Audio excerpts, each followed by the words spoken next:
Hello there, good morning and sincere apologies for the late start of the news. Let's take a look at the headlines for the morning's bulletin.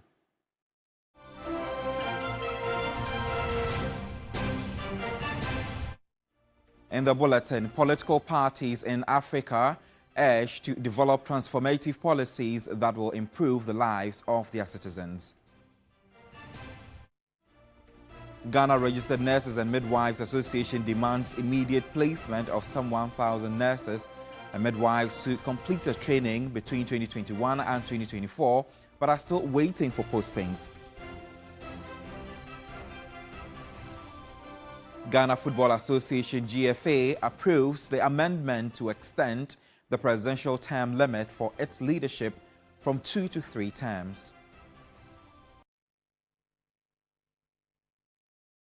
We begin the program from here. Stakeholders from across the globe are calling for greater inclusion in governance, an approach they say could reshape the political landscape across Africa.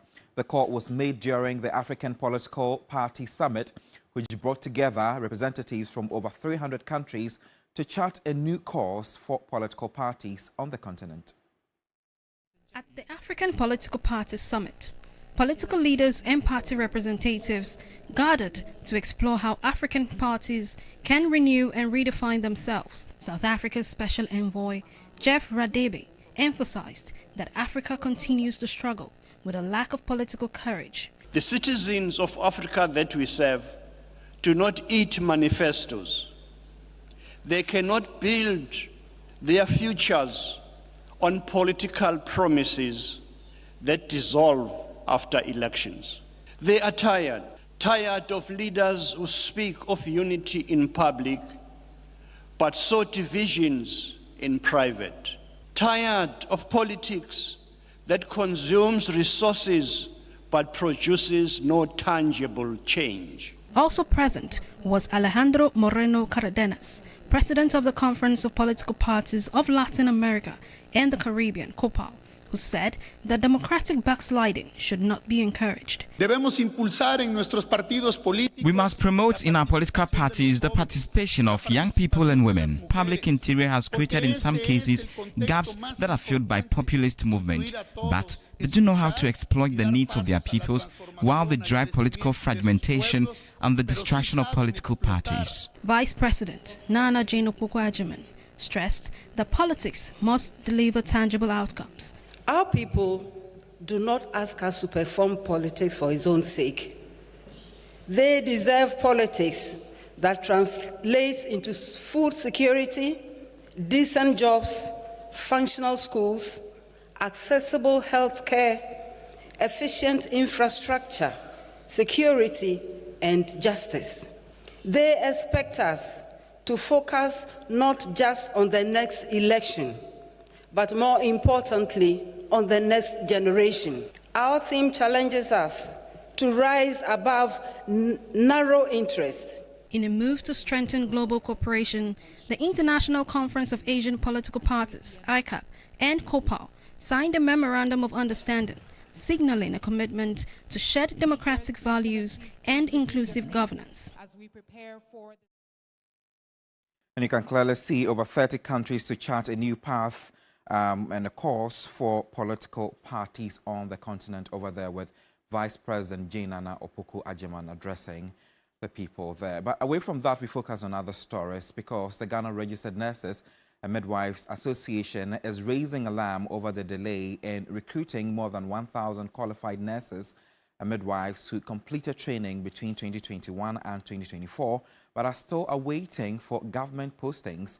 According to the Ghana Registered Nurses and Midwives Association, the delay in employing this group is putting immense pressure on the existing healthcare workforce, especially in already understaffed facilities. The leadership of the GNMA made the call during a ceremony to mark this year's International Youth Day in Accra.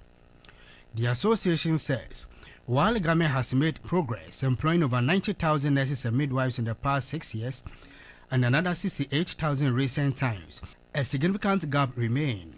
Vice President of the association, Samuel Akologo, asked government to act swiftly. I cannot conclude these observations without calling on the Ministry of Health, the Ministry of Finance to give the needed clearance for our 2021, 2022, 2023 cohort of qualified nurses and midwives. As they sit home, their skills are getting deteriorated. We cannot pretend to care for the health of the country if we are not ready to invest significantly in healthcare. The JNMA's youth desk also echoed the call, urging government to increase investment in the health sector to make room for more employment opportunities. Not forgetting the second batch of the 2020 year group who are yet to be employed despite the growing needs of our communities. These are not distant stories, but our stories. The stories of the young nurses and midwives in Ghana, and these stories are reflections of systemic gaps that must be addressed if we are serious about building a truly sustainable healthcare future. Other speakers at the event emphasized the importance of empowering Ghana's youth through job creation and skills development, calling it essential to building a sustainable future. The association says it remains hopeful that swift action will be taken not just to reduce unemployment, but to strengthen the country's healthcare delivery system.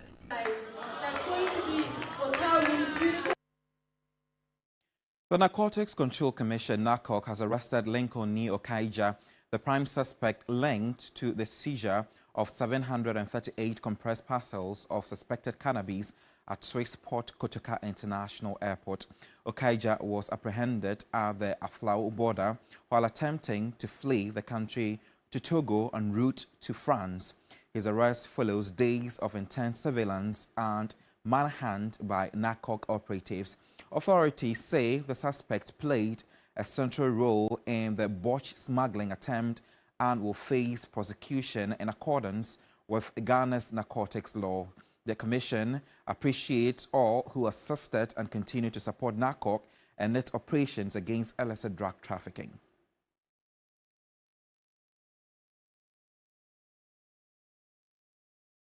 We'll keep an eye on this story and follow it subsequently. The Speaker of Parliament has urged Hansard editors across Africa to ensure their parliamentary reports reflect accuracy and neutrality. He emphasized the role of parliamentary reporting in preserving the continent's identity while urging government to provide resources to enhance Hansard editors. My colleague Christian Yali reports from Parliament. Hansard editors are responsible for the timely and accurate production of the verbatim reports of debate in the chamber. In his opening remarks at the 11th Biennial Conference of the Commonwealth Hansard Editors Association, Africa Region, Speaker Bagbin emphasized the critical role of Hansard editors in shaping public understanding of parliamentary democracy. Now, global governance itself is under serious threat. And I like the partnership you are building, so that together, not only in Africa, not only in the Commonwealth, but at the World Parliament, we can have a very well-structured system of reporting.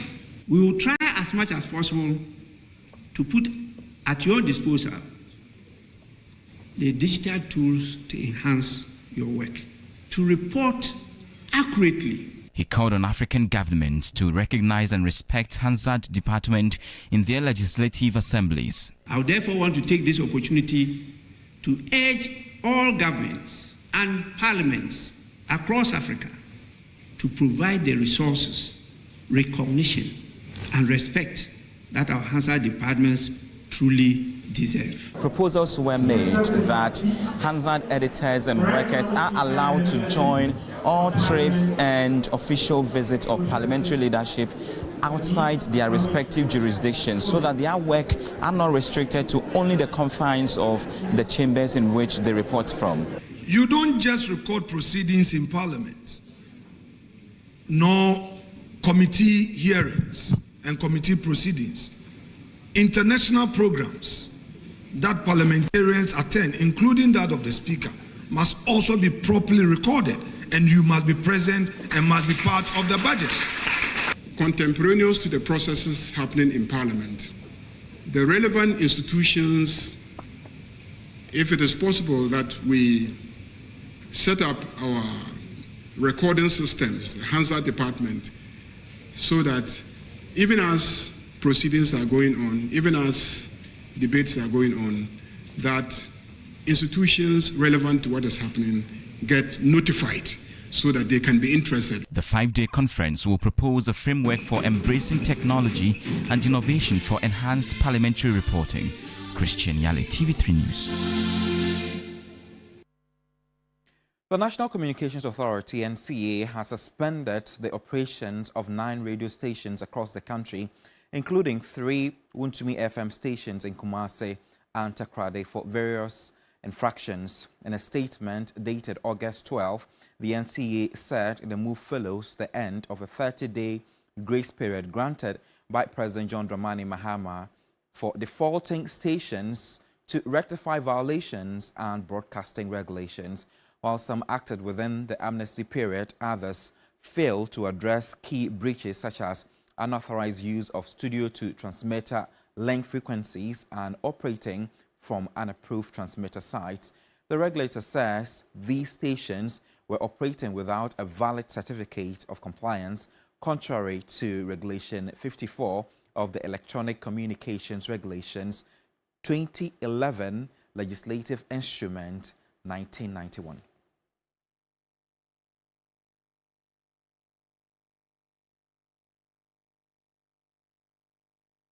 Meanwhile, Andy Apiakubi, lead counsel for Bernard Anchibosiako, owner of Wuntumi Multimedia Broadcasting Company, says a meeting has been scheduled with the NCA to resolve the issue. My instruction is that my clients have written to them to come and undertake the instruction of the site of the mosque. So right. They've been waiting and they have not come.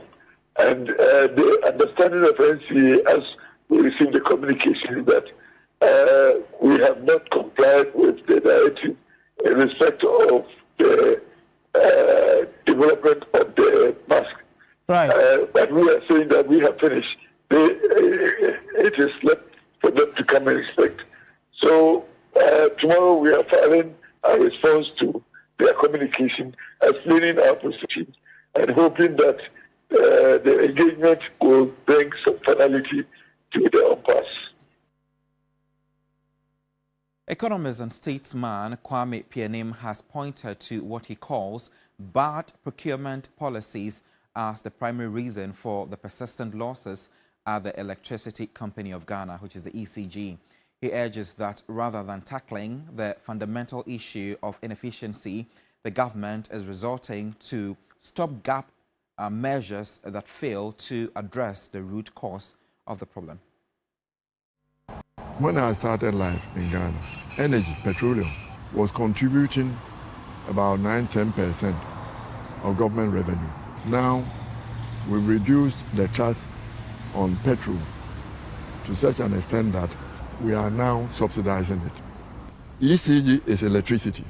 If the problem, the shortfall is electricity, let's raise the money on electricity. Don't put it on vehicles. If you put a tax on vehicles, it's supposed to do with the roads and whatever problem they are causing. We don't take one problem from one side and go and put on another side. You know, ECG, and last 2 weeks, we buried a former chief executive of ECG, Mr. Kalechi. When Mr. Kalechi was chief executive of ECG, it made profit. So ECG can make profit. Why doesn't ECG make profit? Because of bad procurement policies. And people think that the country owes them a living through procurement at ECG.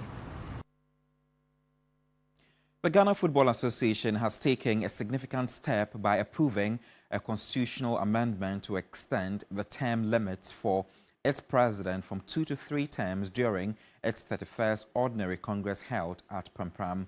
Other key issues were discussed at the event. Bailey Shen has more.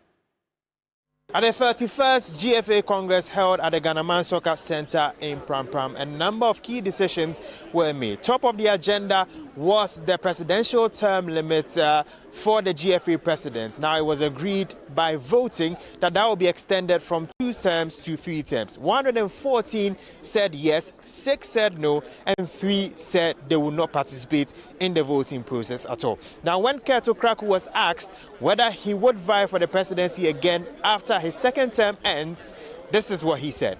I think that question is premature. We have, at the minute, almost 2.5 years to serve the Ghanaian game. And when it comes to that time, I will make a decision. Just like many other people who are eligible to make a decision and to contest. Okay, so this should not be a topic for us. What should be a topic is how we handle the new wind that is blowing around our domestic game. Passed alongside the increase in the presidential term limit was the inclusion of a 2nd GFA vice president, and that spot has been reserved for a female. It is expected that that will come into effect fully at the 2027 GFA elections. Also, the Ghana Premier League clubs will receive a huge cash boost. Now, 9,500,000 Ghana cedis has been invested as prize money for the top 15 Ghana Premier League sides. The winner would ultimately receive 2 million Ghana cedis, whilst the 15th place team will receive 200,000 Ghana cedis. Of course, 16th, 17th, and 18th will be relegated and so will not receive any prize money at all. Also, the referees will receive a huge boost because FIFA accredited referees who will be participating in the Ghana Premier League will receive 2,500 Ghana cedis per match, whilst the non-accredited FIFA referees will receive 2,000 Ghana cedis per match. And finally, the sports fund has finally been approved. The president of the land, John Dramani Mahama, has approved that sports fund for the development of sports in the next few years. Billy Shen for 3 Sports from the Ghana Man Soccer Center of Excellence in Pram Pram. Now we move on to an issue that has been trending for the past week, and it has to do with the crash of the helicopter somewhere in the Ashanti region. And at the moment, the Ghana Armed Forces has been speaking in relation to how the media has been covering that. So the Ghana Armed Forces urges the media to be circumspect in their reportage over the military helicopter crash. It goes further to say that the attention of the Ghana Armed Forces has been drawn to many speculative and unsubstantiated commentaries regarding the recent Air Force Z9 helicopter crash in the Ashanti region, which claimed 8 lives on board. For the sake of the bereaved families and loved ones, the Armed Forces urges media practitioners, panelists, social commentators, bloggers, and content creators to be circumspect in their reportage as a way of according respect to the memories of the fallen heroes and to mitigate the sorrows of the bereaved families. It goes further to say that the Armed Forces wishes to acknowledge the immense public interest in the accident, assuring that painstaking investigations have begun to unravel the cause of the crash. The Armed Forces will do everything possible, including collaborating with international agencies, to bring closure to the incident. At this point in time, any purported conclusions based on opinions, perceptions, and conjectures will be premature and misleading.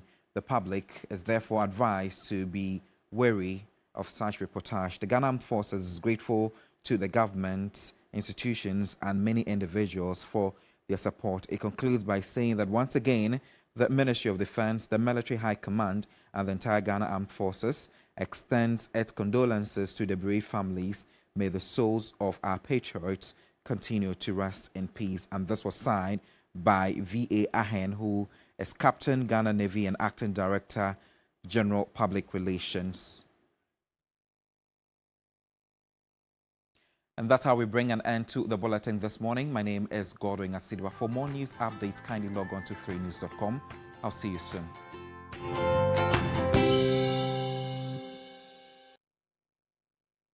Key Points, the #1 award-winning television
A rather wet morning.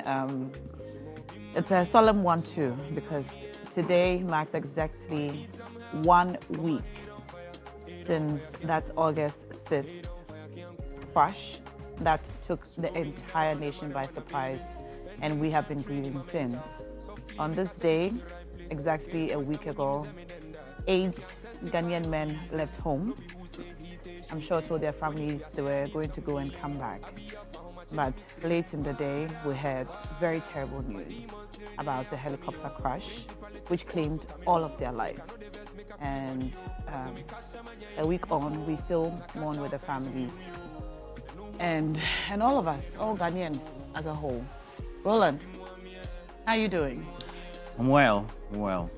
Just to think that is exactly, you know, when you just said it, then it dawned on me that, yeah, ideally there should be a 1-week ceremony or event that usually, well, for more Akan communities, they tend to do it big these days with a lot of pomp and pageantry, even though for more mundane, traditional events to mark 1 week, it's more like the family and then the close-knit friends who then sit together and have some discussions on what they intend doing, who should contribute to what, or who has something to do, and then they'll do a second one, and subsequently they'll do a last one, which finalizes everything. Of course, if you have some chieftains or some rich people in the family, by the second one, you don't do the third because they take up most of the costs. So it's usually to plan for the funeral? Yes, I mean, basically, the lexicon to use, yeah. But the reality is that looking at the nature of the disaster, and then also the incident, what culminated, and then the gloomy and horrid pictures subsequently that occasioned the public show, and then the event by way of the coverage by the media especially, and then the commentary. The government did the right thing in trying to subsequently inter them, and following that we had also an event yesterday in Tamale, again to mark the late, who's a friend of course, Murtala Muhammad, Ibrahim Murtala Muhammad. And so Friday, certainly, that'll be in 2 days, will be the funeral rite. I have to say the final funeral rite, really, because they are statesmen. Also, they were on a mission for the states subsequently. But to think that traditionally this would have been the 1 week, so to speak, then it also speaks volumes about how it is now dawning on us that, you know, for any other maybe demise or death, I mean, the families would have been arranging, even if not today, maybe by the weekend, to do the 1 week. Yeah. So this Friday, the 15th, is the date that has been announced. The Media General will be there to give up-to-date update, just like we've done so far with all the events that have been marked by the state, and then, of course, communicated ahead before time by the presidency. So. Well, so on Friday, we will bring you the coverage of the funeral rites, the final funeral rites, live on TV3 and all our other platforms. And matters arising still, flowing from the death of these 8 gentlemen. Yesterday, we heard the president say that a fund will be launched for the dependents of these men, so that their children and the people who depend on him will be taken care of in terms of their education and so on, which is a very laudable idea. We'll continue to bring you more updates on this. But in the meantime, yesterday, we had some news from the NCA. The NCA, the National Communications Authority, has suspended the operations of 9 stations. Now, this came after that, wasn't it a 30-day period, which was allowed for all of those who had not properly done, procured their licenses or renewed their licenses to regularize them. The president gave them some time to do this. Well, not all of them were able to do so. And following that, their licenses have been suspended. We'll bring you more information on that as well. But let's take you through exactly what we're bringing to you today on the show in terms of our lineup. First, of course, we'll bring you this morning, and then we'll go on to Johnnie Hughes, who brings us Johnny's Bites from the 3FM studios. And then we'll come back to our television studios in here, where Roland will bring us big issues. What are we talking about? Well, so there are a number of things that we have to take a look at, and it's also very critical for all of us to avert our minds to what the narrative has been in the public domain, a lot of conspiracy theories, etc. But we clearly want to look at what sort of investigations are being undertaken, because on the discussion platforms publicly, whether it's social media, etc., people want to know. People also want to have regular updates, and we know that the Ghana Armed Forces, through a release by its director for the public directorate, has issued a statement that the media should be cautious, etc. But it's all part of the pent-up feelings, the lack of information flow that is also culminating the public opinion just going out of gear. And so we want to take a look at those investigations, what ideally should have been done or should be done in such circumstances, and then what the standard operating procedures are for the Ghana Armed Forces. And so we're going to have Colonel Festus Abuaje retired. He's done extremely well alongside Wing Commander Sobojo. And of course, we're having Zato in the studio. And then the chairman or president for the Common Sense family, Solomon Owusu as well. And then we have the others joining us subsequently. We have TMK, legal practitioner, also joining us as well. All right. So that's by way of big issues. Certainly. And that matter on the Ghana Armed Forces, basically asking media practitioners, social media users, bloggers, content creators, and so on, to be circumspect, you know, about some unsubstantiated comments and speculative comments about how things ought to have been done. So from this conversation, we will be able to get a clear picture exactly what ought to have been done and what was done, and then we can, you know, make more informed comments. Precisely. On the matter. And I think we can activate the phone lines to allow you also to let us know what you think about this on this morning today. We're talking about that communique from the Ghana Armed Forces asking us, the media, and you, if you have a social media account, if you have said anything about, you know, what ought to have been done in terms of the emergency response, how the armed forces should have, or how the processes they should have followed following the crash and so on. There have been a lot of conspiracy theories back and forth. We've heard a lot of them. We'll get into that on big issues. But perhaps we should come back to our problems in the media for this morning. The NCA has suspended the operations of some 9 radio stations across the country, and it includes 3 of Moontumi's stations, Moontumi FM stations in Accra, Kumasi, and Takoradi, for various infractions. And the statement was released yesterday. It was dated the 12th of August from the NCA, saying that the move follows the end of the 30-day grace period, which was granted by the president for defaulting radio stations to rectify various violations. All right, so let's talk about that this morning on TV3 New Day. The phone lines are now active. It's time for This Morning.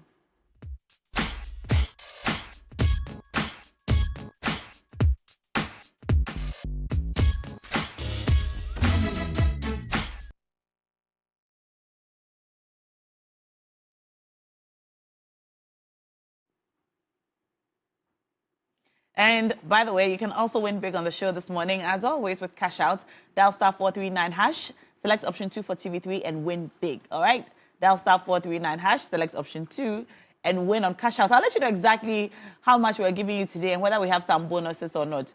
How about 1,000 cities to 10 of you? Yep, 1,000 cities to 10 of you this morning on the show. 1K going out to 10 of you, 10K. In fact, I have more than 10K because we've got bonuses as well. For those of you who don't win the ultimate 1,000 cedis, you can win bonuses of 200 cedis and 300 cedis simply by playing. And the bonuses there is plenty. 1K going out to 10 of you, but bonuses going out to a lot of you. And we don't do the bonus draws live on TV, all right? You just receive the money in your wallet. All right. It's time for This Morning now. We have our first caller joining us. Hello? Yeah, good morning. Good morning. You're welcome to the show. What's your name? Where are you calling us from? My name is Issa Bole, calling from Bole. Welcome to the show. My name is Issa, calling from Bole. Issa, I can hear you. Great to have you. What are your thoughts on the suspension of these licenses? Yeah, my sister, I want to talk about the debt. I think we Muslims will say, "Kullu nafsi zarikati maut." Yes, I say we Muslims will say, "Kullu nafsi zarikati maut." Every soul will taste death. I think this our noble brothers, Mutala and Alaji Mudiru, I think may Allah grant them a Jannah to Firdaus. I think we the living, we are the testimony for God. If you listen to what people are talking good about them, I think they'll get Jannah to Firdaus. And then we to the living, we should bear in mind that human beings, we should love one another. And the way Mutala has championed Islam, I think is I can't describe it.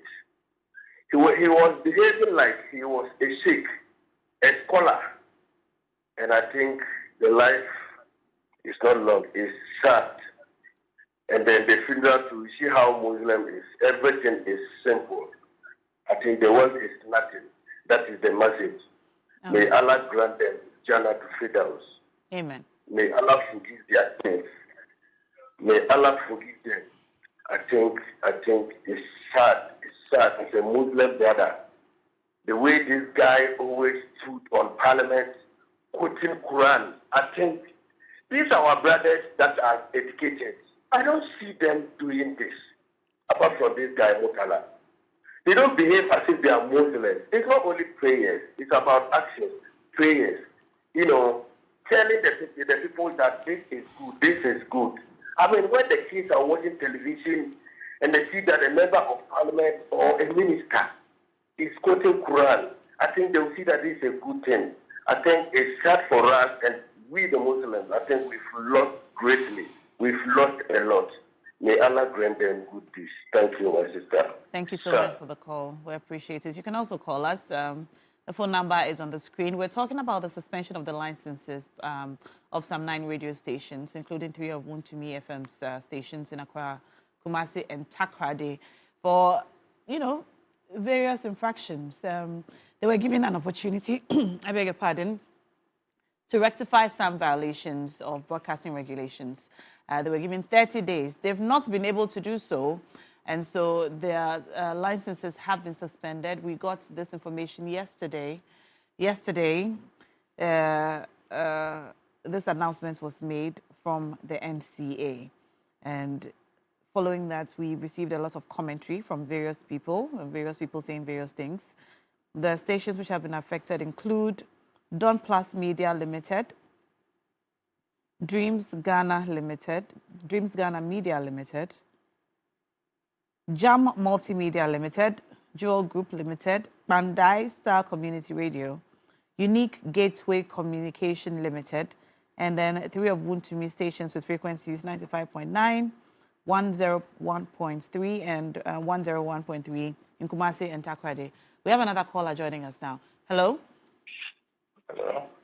Yes, sir. Good morning. What's your name and where are you calling us from? I'm calling from Michelle Camp. My name is Derek. Derek from Michelle Camp. You're welcome to the show. Please, I want to know why they are giving license to active politicians. Why not? See, if you listen all the radio stations now, they influence what they say on the radio is pure political. So to withdraw some of the nonsense they are not doing right, I think they are the right way. Because they put, there's a lot on the system which is not true. We can see it generates a lot of confusion with the youth in the town. So I think if they can do well, it shouldn't be political. That's my view. Thank you very much. Okay, well, he's saying that politicians should not be given licenses to operate radio stations. Yes, those you're still active there? Politicians, yes. Oh, okay. I think, yes. I see. I don't think there's any regulation which bars politicians from holding licenses. There are signs. That's our problem. See, some of the loophole in our constitution, politicians they take advantage on those things too. Okay. Yes.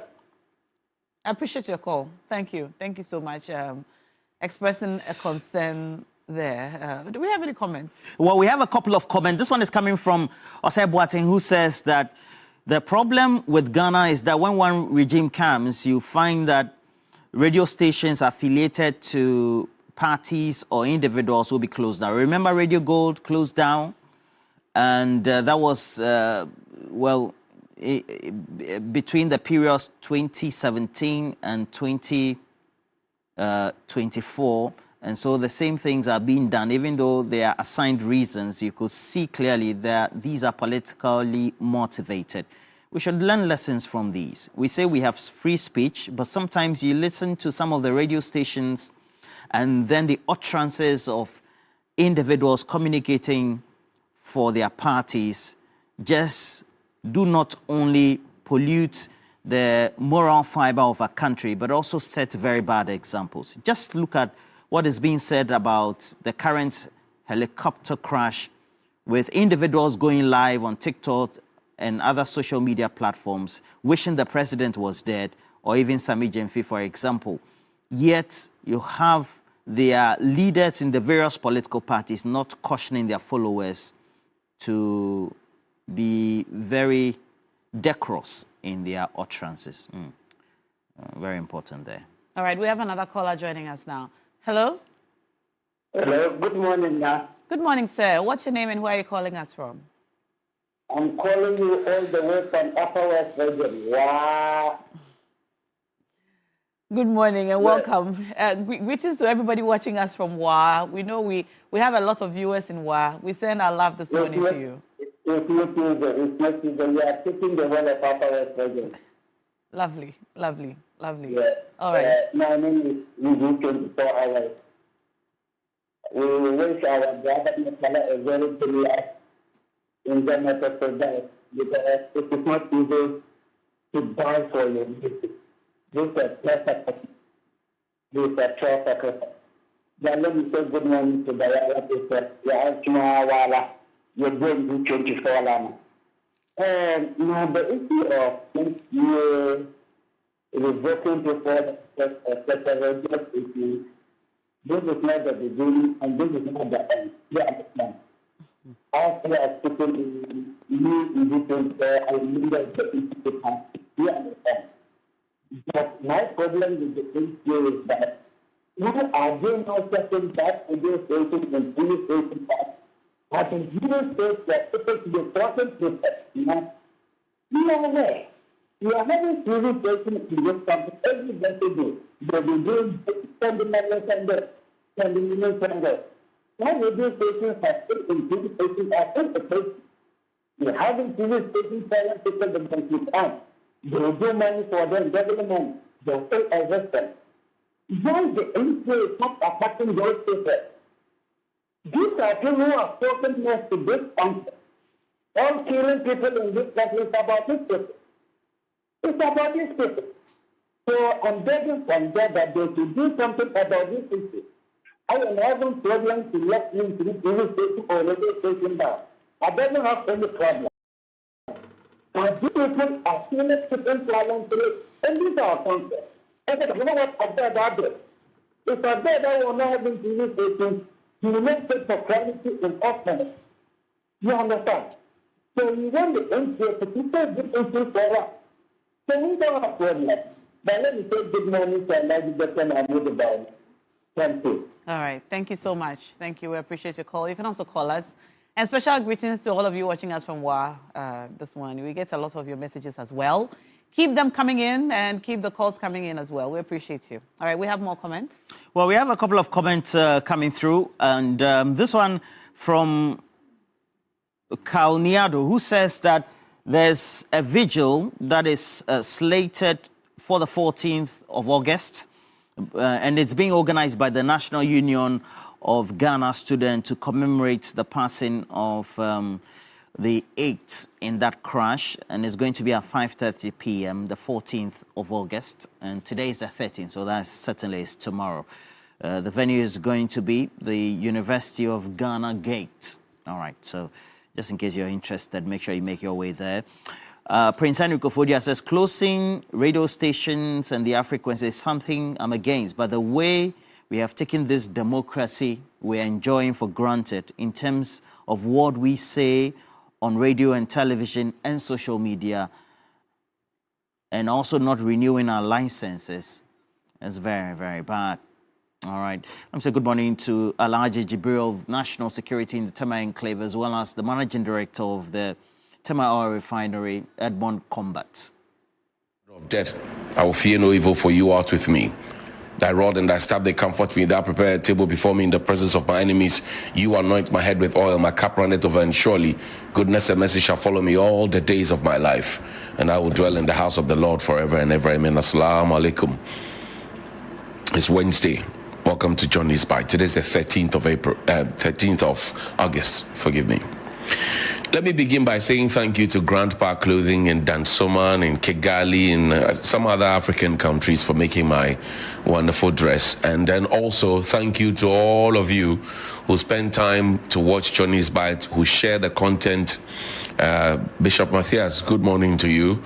And to all of you who make it a point to distribute our content around the world, to all the radio stations across the country and beyond who make sure that you are distributing this content. Thank you so much indeed.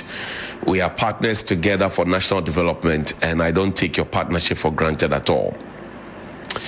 Now, the Ghana Water Company Limited wants me to inform you, for those of you who are in Accra West, that there's going to be some repair works on 36 pipeline supplying water to from the Wager treatment plant to the western part of Accra. The areas to be affected include Kolebu, Dansoman, Mamprobi, Choko, Malam, Bawe, Ablekuma, Kwashiman, Awoshi, Soutuom, Santa Maria, Tesano, Abeka, Kaneshi, Odoko, Dakuman, and the adjoining communities. I'll go over the communities again.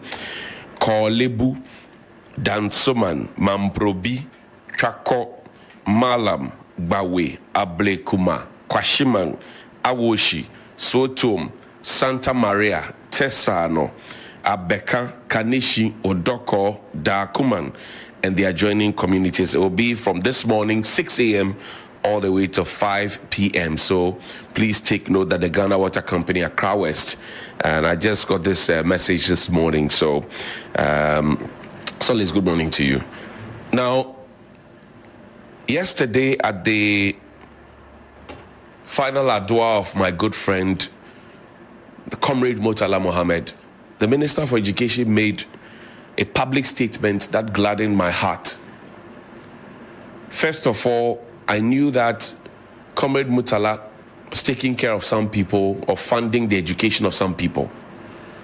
But I did not have an idea that there were 47 medical school students as part of the pack. 47 medical school students. And if you have relatives who have undergone medical training or are still undergoing medical training, you know what I'm talking about in terms of the bill.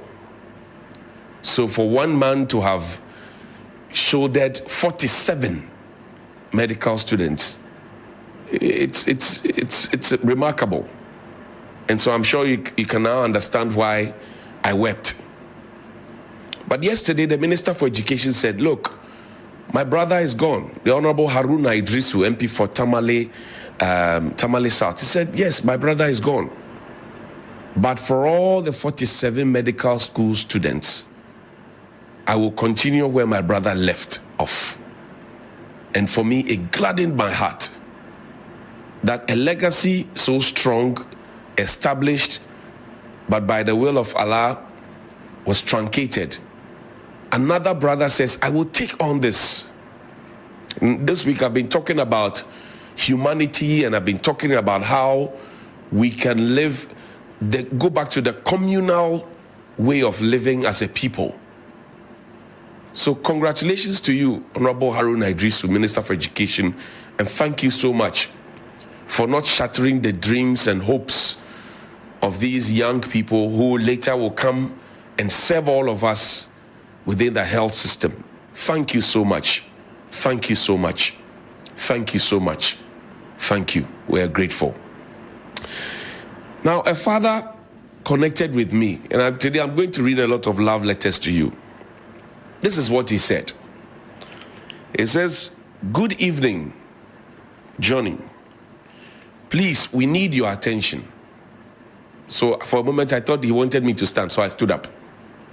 And then he says, "My daughter is in level 400 at the University of Ghana, Legon. And she's at the Legon Hall. We pay 100 Ghana cedis at the beginning of every semester since level 100 as generator fees.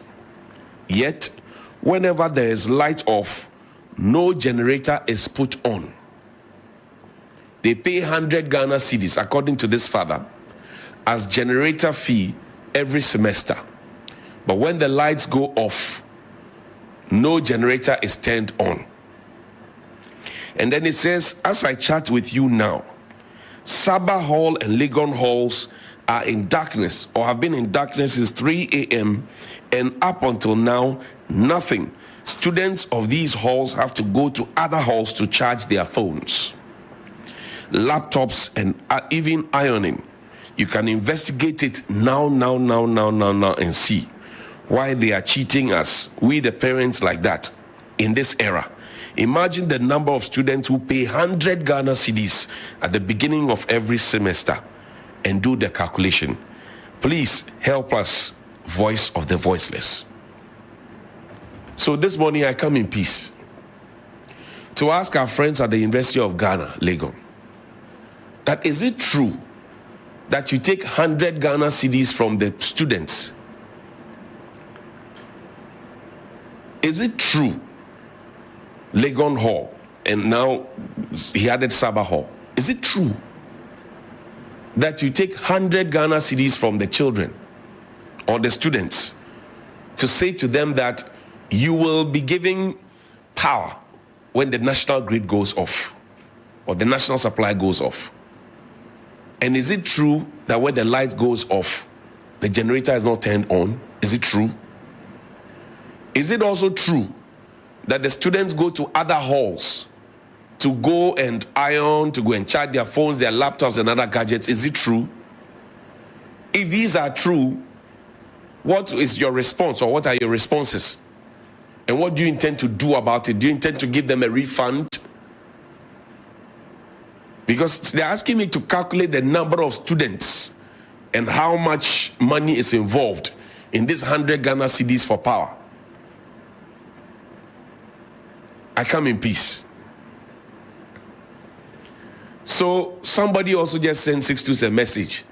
Same at Valco Hall, the graduate block. What is going on?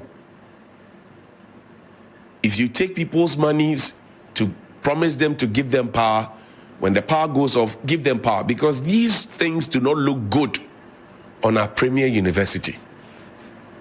So I'm just saying, good morning, I come in peace. Maybe tomorrow I may not come in peace.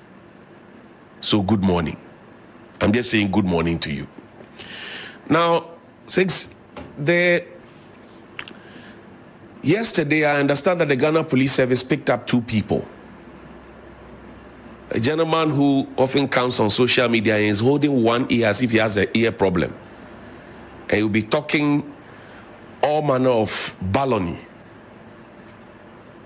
Why have they been picked up? They've been picked up over TikTok viral video threatening the lives of the President of the Republic and his wife, the First Lady.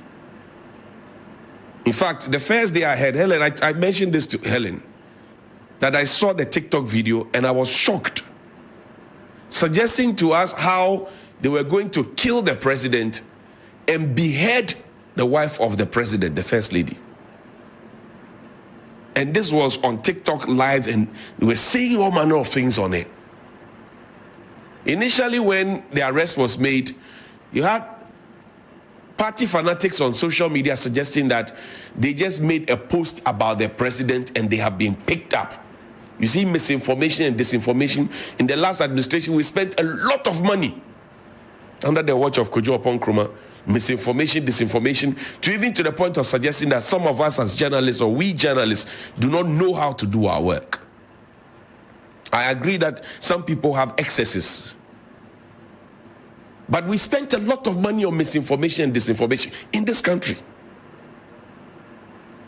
So when I saw some of the people who were supporters of this whole campaign against misinformation and disinformation suggesting that, oh, the people just put up a post about the president and they were picked up, I got angry.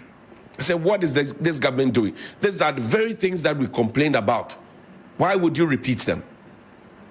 And then I get the fine details of somebody suggesting that we will kill the president and behead his wife. We'll cut off the wife's head. A big trinity. And they spoke in P. What were they seeking to achieve? We have not finished grieving. And if what we know is true, the individuals, the 8 gallant men who died in that helicopter crash last Wednesday, unfortunately, we're told that the president was supposed to be on that flight. We're told that the minister for roads was supposed to be on that flight. And you know that when the president moves, the chief of staff moves with him. I decided that I was going to do this analysis on the plane crash after the funeral. But this has triggered it, so I'll start a bit of it. When the president moves, the chief of staff moves with him. And you have about 5 or 6 cabinet ministers. Imagine if they were all in that plane, that helicopter, and that crashed. We have already buried 2. We will bury other 6, 8. If these people had died, the government would have crashed. Yes. There's no mince words at all. The government would have crashed. You have no president. You have no chief of staff. You have no minister for defense. You have no minister for interior. You have no minister for roads. You have no minister for lands. You have no minister for science, environment, science, and technology. Your government is crashed. What would that mean? So it is not a thing to joke with. That is why I didn't take it lightly on Mr. Kofi Akpaloo. It is not a thing to joke with. Look, we were in this country when Dr. Leo McPalm, Dr. Agojo, now DCOP, ACP, he was kept on that rank for God knows how long. He was punished. What was his crime? He was added onto a WhatsApp page, a WhatsApp group. We picked helicopters. We went to the Atimpoku area. We were circling the area. We have seen some in this country before. They were circling the area. What did Dr. Leo McPalm, now late, he died. What were they going to do? They said, oh, they went to organize a coup. What did they have? Scissors and some bread knife or something. Did they take that into coup? Now here are people who are emboldened. And you know, TikTok is the Gen Zs like TikTok. So what was the actual intention of these people? The lawyers will tell you that nothing convicts a man faster than his words. And the Bible says, out of the abundance of the heart, the mouth speaks. This is not witch hunting. It is their own mouths and what was in their hearts and in their heads that have brought them into the bosom of the law. And so the law must deal with them.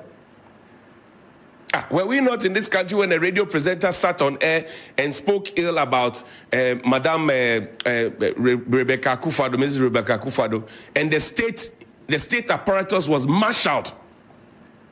The state apparatus was marshaled. It was a civil matter, but the state security was marshaled to go and pick him up, and they threw him inside cells. We use state resources to intimidate people. These people are threatening the life of the President of the Republic elected by the universal adult suffrage of the Republic of Ghana. Right-thinking members of society queued in the sun to elect him. He swore the right oath. He didn't come to power through the barrel of a gun. Indeed, we were all paranoid. In the previous administration, when talks were about coup, d'etat, and the rest, and I asked a question that if you have your president, chief of staff, and key cabinet people wiped off, what does that mean? Will it be right then for the military to step in?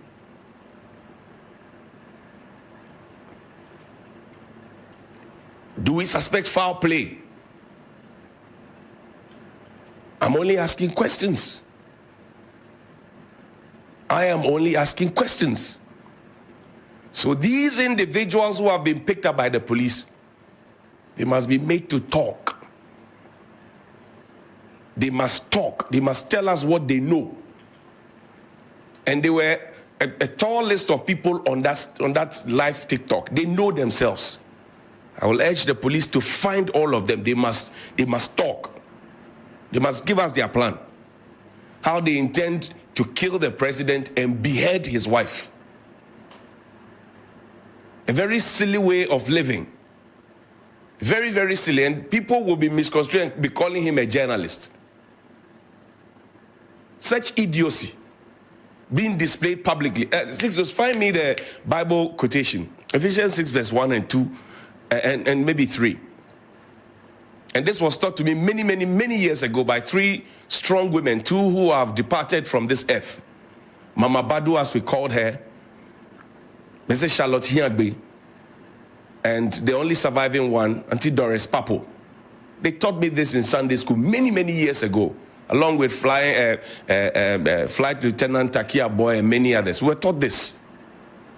Ephesians 6, chapter 1 and 2, and I'm sure that the 2 who have been arrested and all the others who were wishing death on the president and even making fun of people who had died. Such insensitivity. Such insensitivity because of cheap politics.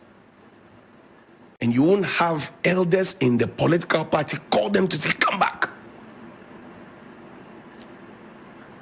I mentioned it here. I said, look, until a time when the MPP goes back to the values and the principles. Come to me, please. Let me say this before we read the Bible verse. Until the new patriotic party goes back to the values and the principles that set up the party, they would miss the boat all the time. I beat my chest and say that when you read the MPP's constitution, the signatories, Mr. Odoi Sykes, that's my direct grand uncle. Not be half-half. My grandmother is Susanna Odoi Sykes. Direct. It's not half-half. Straight. Where was it signed? I said until the MPP goes back to the values and principles that form the party, they'll miss the boat. Such idiocy that has been displayed by these 2 and those who were with them. How does that fit into the ideology, the values and principles of the MPP? How does that fit into it? Indeed, if you call the 2 and ask them what the overarching principle and the ideology of the MPP is, they won't know. They are just interested in Ishi Rado. The elephant is a winning symbol. We shall win to save Ghana. You can flip the coin. There are people in the NDC who also just know what do you call age or bodo. That's all they know. We must rise above the noise. It's Ephesians 6, verse 1 to 3. It says, children, obey your parents in the Lord, for this is right. Children. And children is used both figuratively and literally. Children, obey your parents in the Lord, for this is right. 2, honor thy father and mother. The president is old enough to be their father. The first lady is old enough to be their mother. Seeking to kill them and behead them, how does that bring them honor? Honor the father and mother. which is the first commandment with promise. The first commandment with promise. And so my friends will tell you, no matter how angry an elder makes me, I restrain myself. I'd rather not talk and maybe walk away. If it's within the professional space, I can make my points forcefully. But if I see there's a block here, I won't push further. Honor thy father and thy mother, which is the first commandment with promise, that it may be well with thee, and thou mayest live long on the earth. It is there in the Bible. When you honor your father, you obey, you honor your father and your mother, it's the first commandment with promise. It will be well with you, and you will live long on the earth. And ye fathers, provoke not your children to wrath, but bring them up in the nurture and admonition of the Lord. It's a two-edged sword. It's a two-edged sword. Children have a duty, the fathers also have a duty. That's why some time ago I asked, where are those who are supposed to be telling us, thus says the Lord? Where are they? Where is the conscience of the nation? To the point where people can now publicly say and publish saying that we want to kill the president, or we will kill the president and behead his wife. And they were jubilating about the death of some other Ghanaians who were in the line of duty trying to help us all to reverse a bad trend called Galamsey. The nation is sick. Oh yes, the nation is sick. Sunday cometh. We will dress up nicely and go to church. Some of the people who liked the content that was shared, they would dress up and go to church. But in their hearts, it is so wicked. So the law should not forgive. The law is the law, and the law must deal with them. They must come and tell us what their plan is. For you to have that boldness to say, I want to kill the president and behead his wife. You must have gonads of steel. And those gonads of steel will be put in the smelter.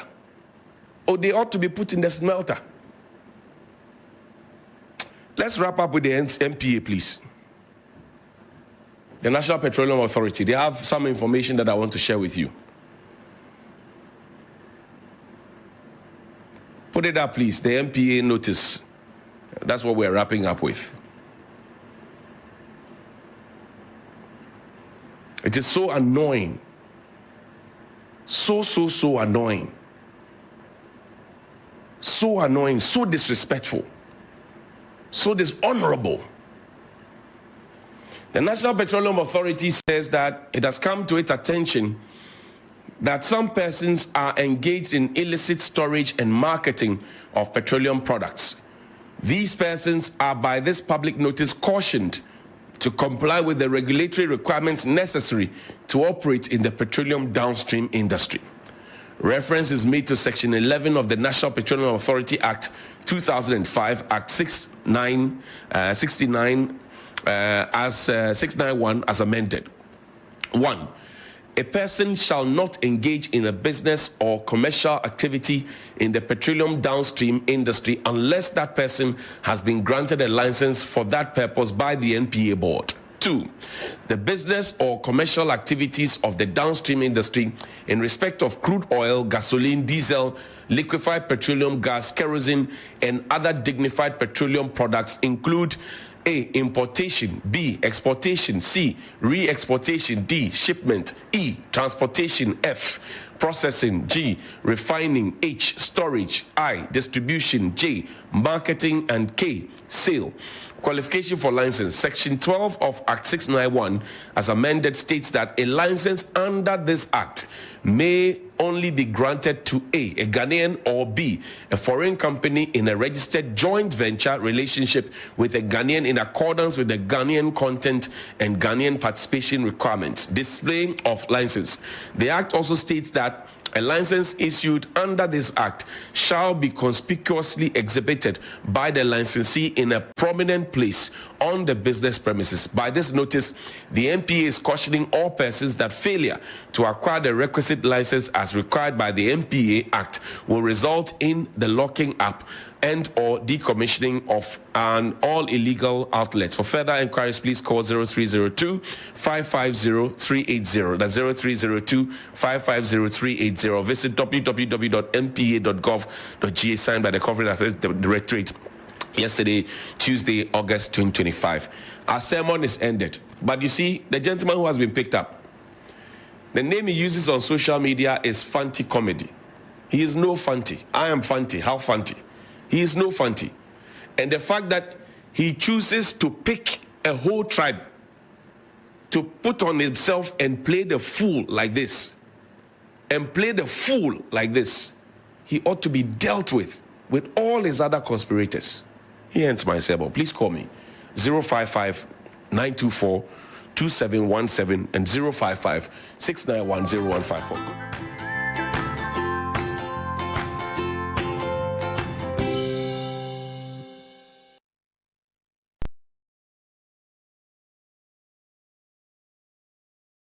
Yes, next. Hey, Nadia Benson, some more. Me didn't tum. Mr. Freddy Calico, just call me cockroach. Now, Mr. Freddy once now. Hey, is that you? Improve car. Yeah. Captain Mosquito, double the action.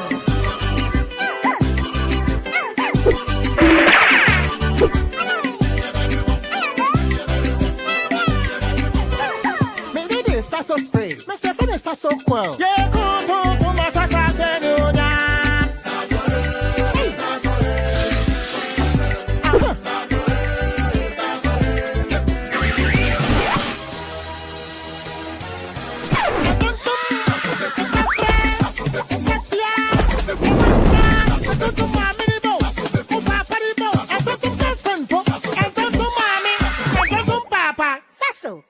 Tum preko.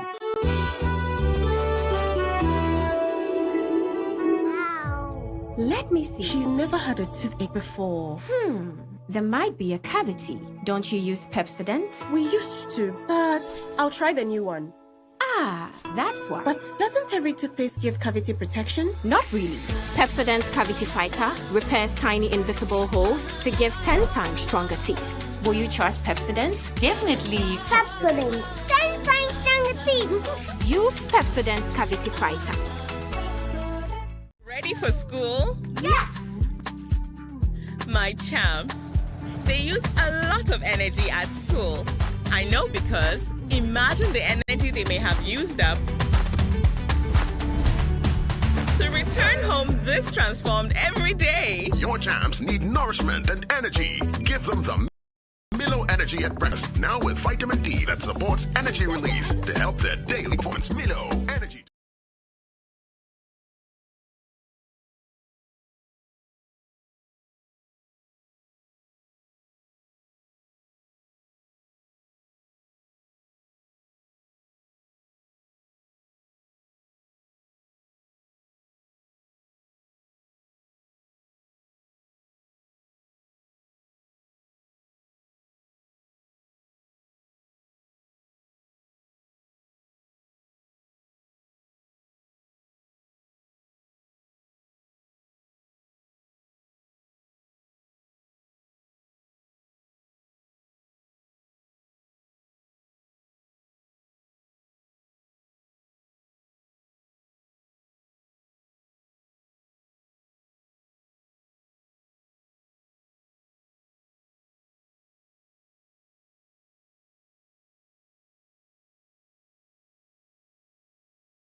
And subsequently, you're going to get a prompt increase the number of tickets you have, become one of those luckiness as always. And, well, you know that we're just midweek.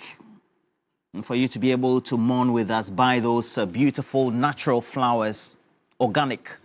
You should be able to afford them.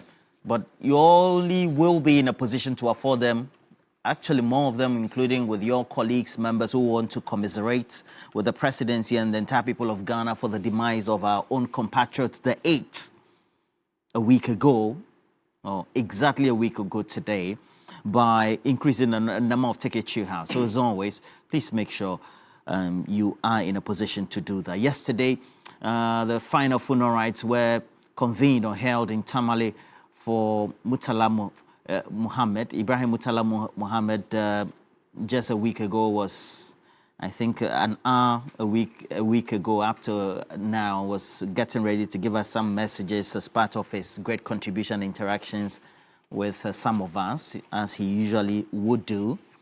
And just quite an unfortunate incident so far. Indeed, I can see that 3 out of the 4 of us here were present at the time. It was Rashid Tanko. Was it Rashid Tanko a week ago? And so this transpired. We brought this to you live as well. Brought you a lot of updates. Chris Amakon giving us the latest. I can see a couple of you on our streams. What do you feel so far about the demise of the 8th and the events that have been undertaken just to have their interment, so to speak? We're going to have the 6th finally laid to rest on Friday. Again, that will be live. Kwame is joining us. Nyata Gilbert, Samuel Kate, Prince Nani York, as always, is also joining us. And please make sure you share the stream. I can see Kwesi Mensah joining us from the United States of America, Albany, New York. And as always, please make sure that you share the stream. Obrin Ponkaba is there.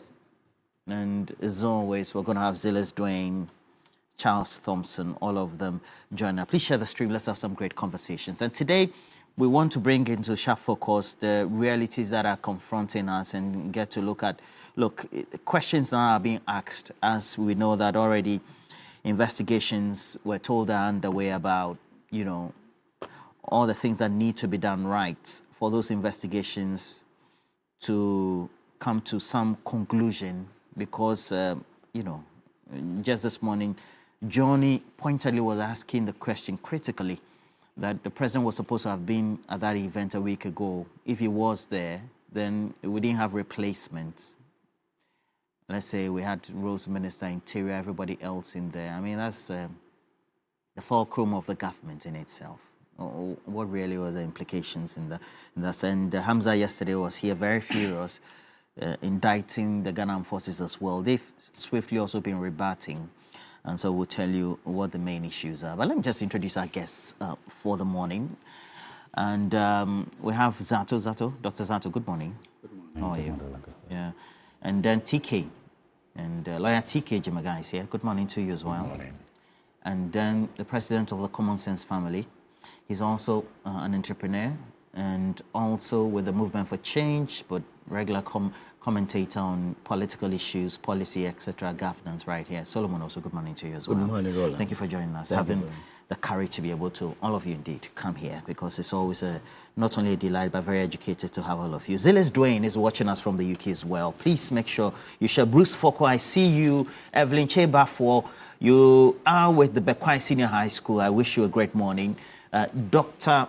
Joliet Yaira Tenge of the Ghana Military Academy in the faculty there, wishing all the best for the day. But please share the stream. Let's have a great conversation. We'll be joined by a retired Army Colonel, that's Festus Abuaji, and he has been also alongside Wing Commander Sogbojo, educating a lot of us about what the standard operating procedures are, what could have been triggered, etc. But pointedly, over the last 12 hours, it's the statement issued by the Ghana Armed Forces that has become very topical, a subject for discussions, and we'll put that straight on the screens for you so that when we can, we're going to have Colonel Festus Abuaji, retired, also joining us to explain some of the important questions that we have, because it's very important for all of us to be in tandem with what the conversations are when it comes to all the regular conspiracy theories that seem to be coming up, because the Ghana Armed Forces has been telling us the circumstances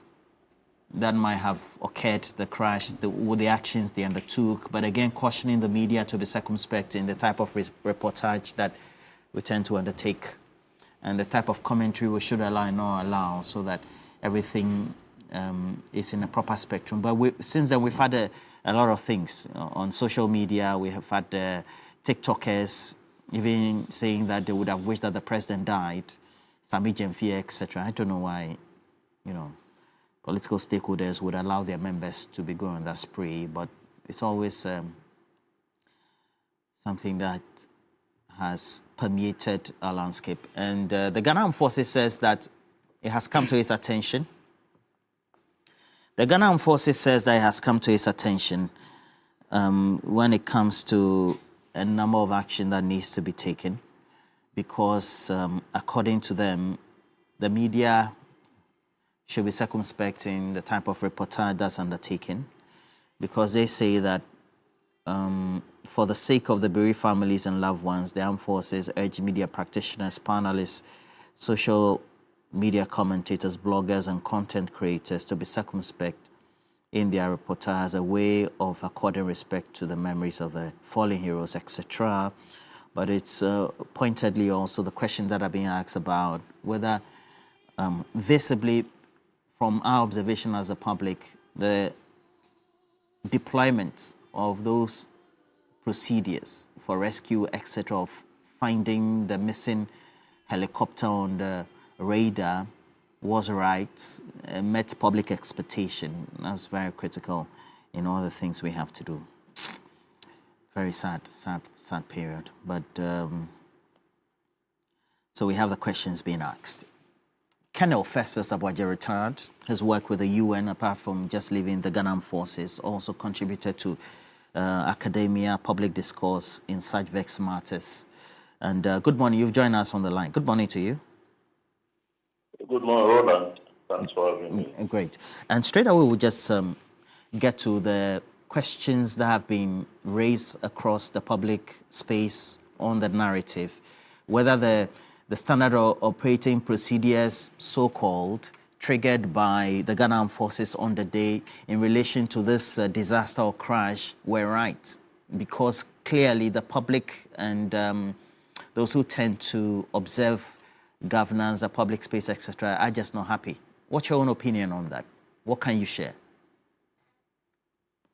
Well, the fundamental issue that we are faced with, which I've mentioned repeatedly, is that we must learn as a country to owe it to the public to give information on incidents. Whether it's a Kosombo disaster, a Piate, or whichever other disaster. We are not doing well in that regard. So if we take this particular incident, it's very clear that Ghanaians are not being informed as to what went on or what has been going on since the rescue and the recovery and the investigation efforts and so on. But what has astounded me is the very strong-worded attacks on the Ghana Armed Forces in its entirety. I mean, somebody has said the commander of the Air Force, for instance, or the Central Command General Officer Commanding, for instance, has not done well. A particular individual or a CO4BM who is to do A, B, C, D has not done well. But we say the Ghana Armed Forces has lost, an individual yesterday on your set, a young man, is saying that he used to respect the Ghana Armed Forces, but he has lost confidence in them. He used other words that I don't want to mention. We need to be very, very careful and very, very circumspect. But what I'm doing is to gather as much information as possible. Then you apply timelines. Then you apply what in the army we call time and space. So if you are informed like the regional minister, for instance, he's in Obuasi. Then it took him 2 hours from what Ibrahim Abubakar told us, or some other media person. 2 hours from Obuasi to Sikamai. And then another 1 hour or so to get up the hill at the impact site. That's 3 hours. Now, you cannot say the regional minister did not get there in time, because he had to cover distances along roads that probably those of us who haven't traveled those roads would not know the nature of. By the time he got there, the military was there. The GOC was there. He went there with the fire service and the police, and I think other agencies. I know that national security was there, because national security is a bit, inconspicuous and that kind of stuff. Now, what were they supposed to do? What I've been explaining is that if this aircraft accident, as an assumption, happened at about 09:55, let's say, by 1000 hours on the 6th, it had happened. Who told us that there had been an accident? Was it not the eyewitnesses? They were already in the forest. They said they were there. They were on their farms. And this is what they saw. So if the military in Kumasi had to travel from Kumasi to Obuasi, wherever, Ekrofom, wherever, to Sikamai, I have not estimated that distance. And they have not told me what, the timelines are for the reasons that the press release has said. So it also took them time to get to Sikamai. By the time they got there, for about 3 hours or 4 hours, the local community had been there and had been salvaging all manner of things, including wristwatches and so on, back to their homes. So the initiative to control the crash site was lost, not because the military did not deploy, but because it took time for the military when they knew, based on the protocols. And it's not 30 minutes. I've heard people say 30 minutes. It's not 30 minutes. You trigger the alert 30 minutes after the estimated time of arrival, if you haven't heard where the aircraft was. That's the alert, initial alert. Then another 30 minutes, which will make it 1 hour, you then announce the distress. You make the distress call. And that is when you scramble all your resources. So it is not that at 10 o'clock the army knew or the armed forces knew. At about 1000 hours was when somebody said, look, this aircraft must be in your area. Have you seen it? Okay. And I know that the Air Force base called Kumasi to tell them that, of course, they were already there at Obuasi because the minister was going to go there. And then 4PM also has a forward operating base at Obuasi. So they were looking for the plane around Longclay Sports Stadium, where the incident and the landing should have been. Then they went to Ashanti Gold airfield, on runway. They didn't find it. So it was about 1100 hours that any effort to go to Sikamai, because by that time, based on what the media had told, had started telling Ghanaians, or other sources of information like BNI and so on and so forth, or say NIB or National Security, the military moved to the area. They had lost control, or they had ceded control of the area to the civilians because they were not there from the start. The civilians, the local communities were there. Now somebody says, why didn't they sack them? Okay. Look. Canel. Yes. Yeah, I know the terrain was very vegetative, very forested. Now, are you saying from the time that you lose the signal of the aircraft on the radar monitoring device, or system, you trigger that after 30 minutes, after you find him missing? Is that what you're saying?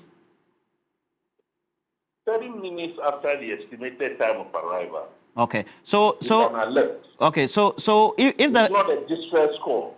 Okay. So let me ask. So if the flight time was 8 hours, and then 1 hour into the flight, the aircraft goes missing, you're saying you have to wait till the 8th hour, 30 minutes after the 8th hour. Is that the procedure? Let me give you the context. Please do. In this particular instance, the helicopter went off radar 14 minutes after takeoff. 14 minutes. Now, 14 minutes from Accra will be somewhere in the eastern region. Definitely not Ashanti. When the crash happened, the flight had gone on for 41 thereabout minutes. Probably longer. The flight was about 3 minutes from Obuasi from the impact site. So from the 14 minutes when it went off radar, the plane was still flying. And I'm explaining and I've explained that when a plane goes off radar, it does not mean that the plane is lost. Okay. All it means is that it is off radar because terrain features, like if you are in the area of Nkoko, somewhere around Nkoko, the terrain features, the equipping scarf or whatever, can cut the line of the radar to pick the aircraft. So Ghanaians must not assume that when it went off radar 14 minutes after the flight, it meant that the plane had crashed. If it crashed after 14 minutes when it went off radar, then it would have crashed in the eastern region. But we know that it crashed 3 minutes flight from Obuasi. So it was flying. We have also got evidence yesterday on whichever news channel that the MC was saying that he was talking to some of the passengers or some of the persons on the flight. So it is not that because it went off radar, it had encountered some emergency, that kind of. That's not what the MC said. They had a normal conversation. Oh, don't land here, go and land here. So the protocol is that if you, Roland, are going to Kumasi, and we know going to Kumasi will take you 3 hours, and you left at 0800, we expect that by 1100, you should be at Kumasi. Okay. So if somewhere along the journey you are not talking to us, we don't assume that you have crashed. We wait until 1100 hours. We haven't heard from you. The people in Kumasi who are expecting you have not seen you. Other people have not sighted you. Then an alert is raised that this aircraft or Roland should have been at Kumasi at 1100. He is not there. Can you probably look around to see whether you can find Roland? Then another 30 minutes, 1 full hour, by 1200 hours is when the distress call will be made. That probably Roland has had an accident somewhere, and we now deploy resources to look for him. That's the standard procedure. And I'm saying that if you follow those protocols and you have the necessary information, certain stakeholders, the Ghana Armed Forces, the administration, the political administration, regional minister, and others, national security, for instance, National Ambulance Service from Kompanochi Teaching Hospital, National Fire Service, all of these stakeholders were playing certain roles. If you don't find out what they did in time and space, many Ghanaians wouldn't know. For instance, that the armed forces, and I had said on another channel on Saturday that the Ghana Armed Forces or Ghana Air Force should have deployed a second helicopter. Unbeknownst to me, the MI-17, which is based at Tamale for Boko crisis duties, was flown to Kumasi. But by the time it got to Kumasi, it was already known that the crash had occurred at this particular place. So it was no longer necessary to fly the MI-17 And for the purposes of this debate, because people are very skating about the armed forces, these are the only 2 aircraft that the armed forces have, which can fly in the air, the Mi-17 and the Z9. The rest of them are all on the ground. You mean, when you say on the ground, they are grounded, technically? No, you can have something. I mean, somebody can have 3 cars, but only one will be running on the road because the other 2 have issues. Okay. Battery issues, tire issues, whatever it is. Okay. Okay. No one is going to do all right. I know that the disability of the equipment that the Ghana Armed Forces has over years, not over the last 8 months, over years has been an issue. Look, even the Russian-Ukraine war, this Mi-17 that I mentioned, and Ghana Armed Forces has more than one. I will not mention the quantity.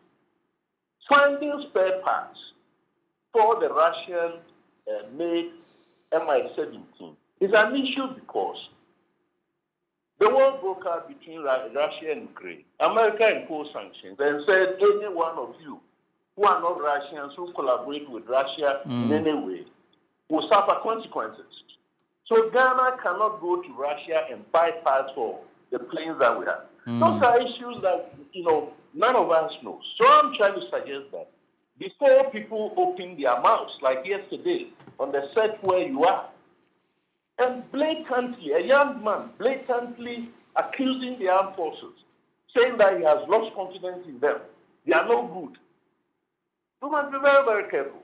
Find out what the armed forces has. All right. What it has done with the resources. Okay, Colonel, with a disaster of this nature and looking at how there's multiplicity, there's the plurality, and the platforms are available for comments to be made, whether technical, well-informed, or opinions, you would say that the physical exhibition by way of the response to this emergency or crash by the Ghana Armed Forces, I mean, its totality to this emergency, will send a signal to the public to make an opinion, well-informed or not, about how well the Ghana Armed Forces responded to this.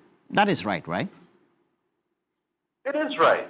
But I'm saying so why are you faulting the young man or those who seem to be raising issues? Colonel Festus Abouajeri. Roland, yesterday, 24 hours ago, you heard what the young man said. Did he contextualize why he think that, or he thought that the armed forces is useless? Did he contextualize it? He didn't. He did not put things in context. I'm trying to say, we don't have time for it. But I would have given you the sequence of things that the armed forces did with the resources that it had. The coffins that came were national security coffins. But the armed forces had mobilized coffins. They had only 2 ambulances. They drove the 2 ambulances from Central Command Kumasi to the crash site. National Ambulance Service added 1, 3. Those were the ones which brought the remains to the airport. They flew the CASA 125 with the preliminary investigation team, PIT, from Accra to Kumasi. That was the aircraft which at 10 o'clock brought the coffins back to Accra. So when you break things down as to what the armed forces did with the resources that they have, you then can criticize them if on certain specific issues. Like I have issues with the regional minister that people are bringing. You see, it is not the role of political actors, and we have seen it on CNN, to take command and control of search and rescue operations. That is not their role. They can be there to provide moral administrative support, but they don't take professional decisions. An example is the sacks. The determination to use a sack to carry remains is not one that is made by politicians. It is one that will be made by a doctor or a forensic expert. Removing the bodies from where they were is not a decision by politicians. It is a decision to be made by technical people, a medical officer or a forensic expert, because they need to do the geography, of the layout of the crash zone. which had been contaminated 3 to 4 hours before anybody got there, not because they were late, but because this crash, unlike Atiwa Forest, happened in an area, although forested, had communities. Atiwa didn't have communities in close proximity. And in Atiwa, it took 2 to 3 days before we found, the remains or the crash or whatever it is. So that is the kind of context that I want people to use. You see what I mean? Not blatantly, outrightly to say, oh, so and so didn't do well and this and this. No, that's not the way we look at it. And very soon my paper will be out. At least we will see some of the information that is available. Okay. Well, like the Air Force said, they themselves don't even want to talk to me. But there are other ways, including use of AI, including use of other tools, which are all online, to plot the path of the map of the flight, to know where it crashed, to know that where it crashed, the plane had not lost height, as some people are saying. It crashed at a point 725 feet above mean sea level. It was 3 minutes away from Obuasi's landing site. So it was not at 3,000 feet. Okay. It necessarily had to be done because helicopters fly by what we call VFR, visual flight rules. You need to use your eyes. They don't fly instruments like commercial planes do at 30,000 feet. So if they are flying visual, and the lookouts are saying, not a boat AC, there was fog, the helicopter necessarily had to come down below the cloud base. It has not lost time. It is part of normal flight rules. Okay. Incidentally, where it lost, it probably came below the cloud base, was where the height of the ground, the terrain, was 725 feet above sea level. Now, we don't know why it didn't gain height or why it didn't avoid the hill. We don't know. And nobody should fault the pilot who is gone. Because nobody knows the kinds of aeronautical decision-making that he took.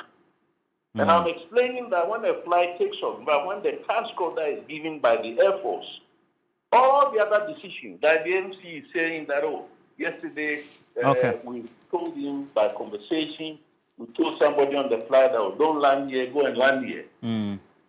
That information is fine. But the decision as to where to land will be solely the responsibility of the pilot. All right. And indeed, okay. The training is that a pilot cannot change course unless he's got clearance. Okay.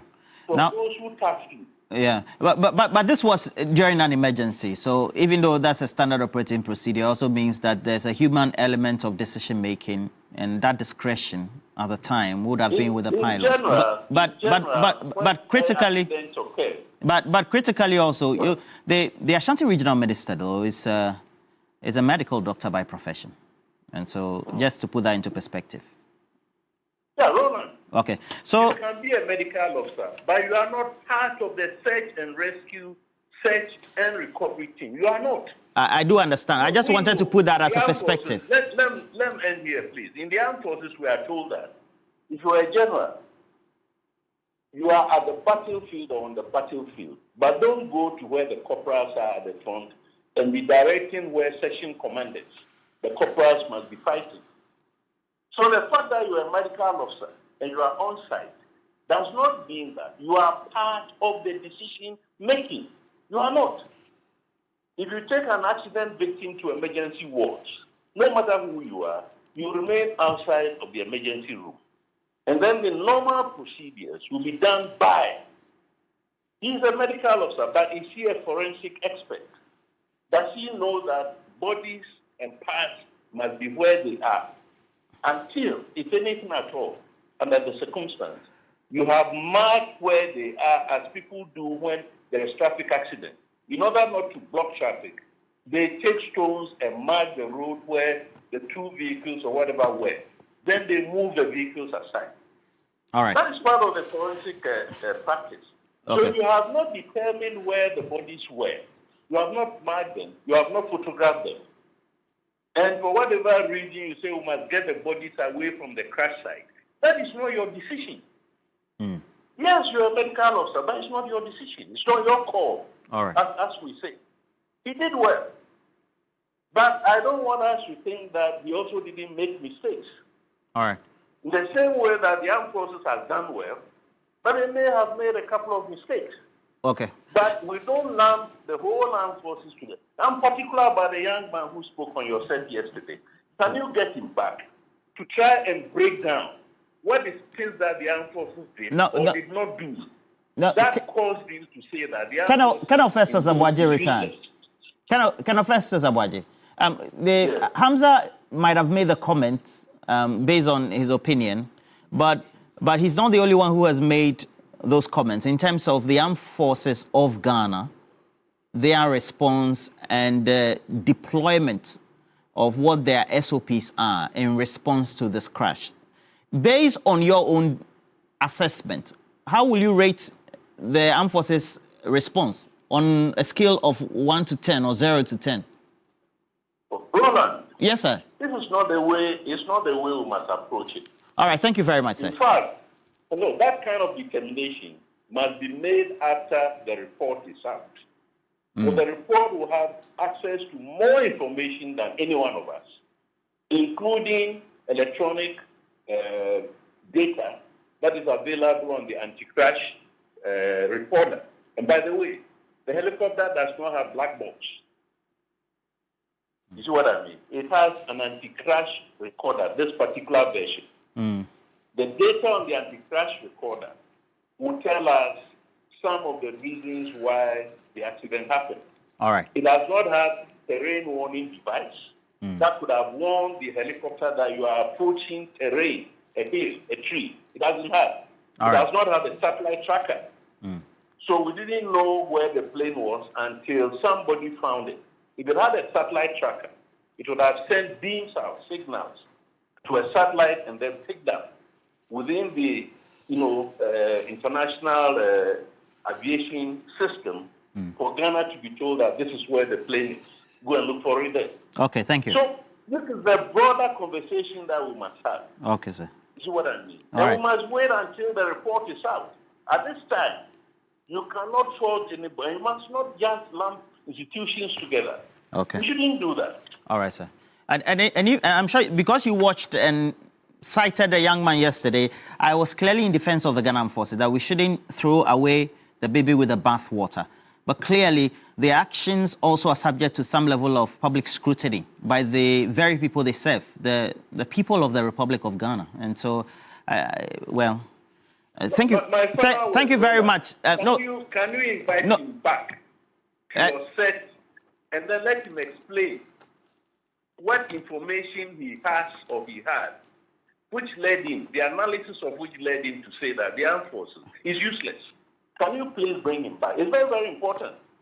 Right. I'm not sure. I'm not sure you're saying that you want the armed forces to be in a collision course with Hamza, because he only shared an opinion based on how he thought the armed forces should have responded. Thank you very much. Opinions like that. All right, sir. Opinions must be based on facts. All right, sir. If opinions, then all of us will go to town and be saying all manner of things. All right, sir. You see what I mean? Thank you, sir. So express the facts.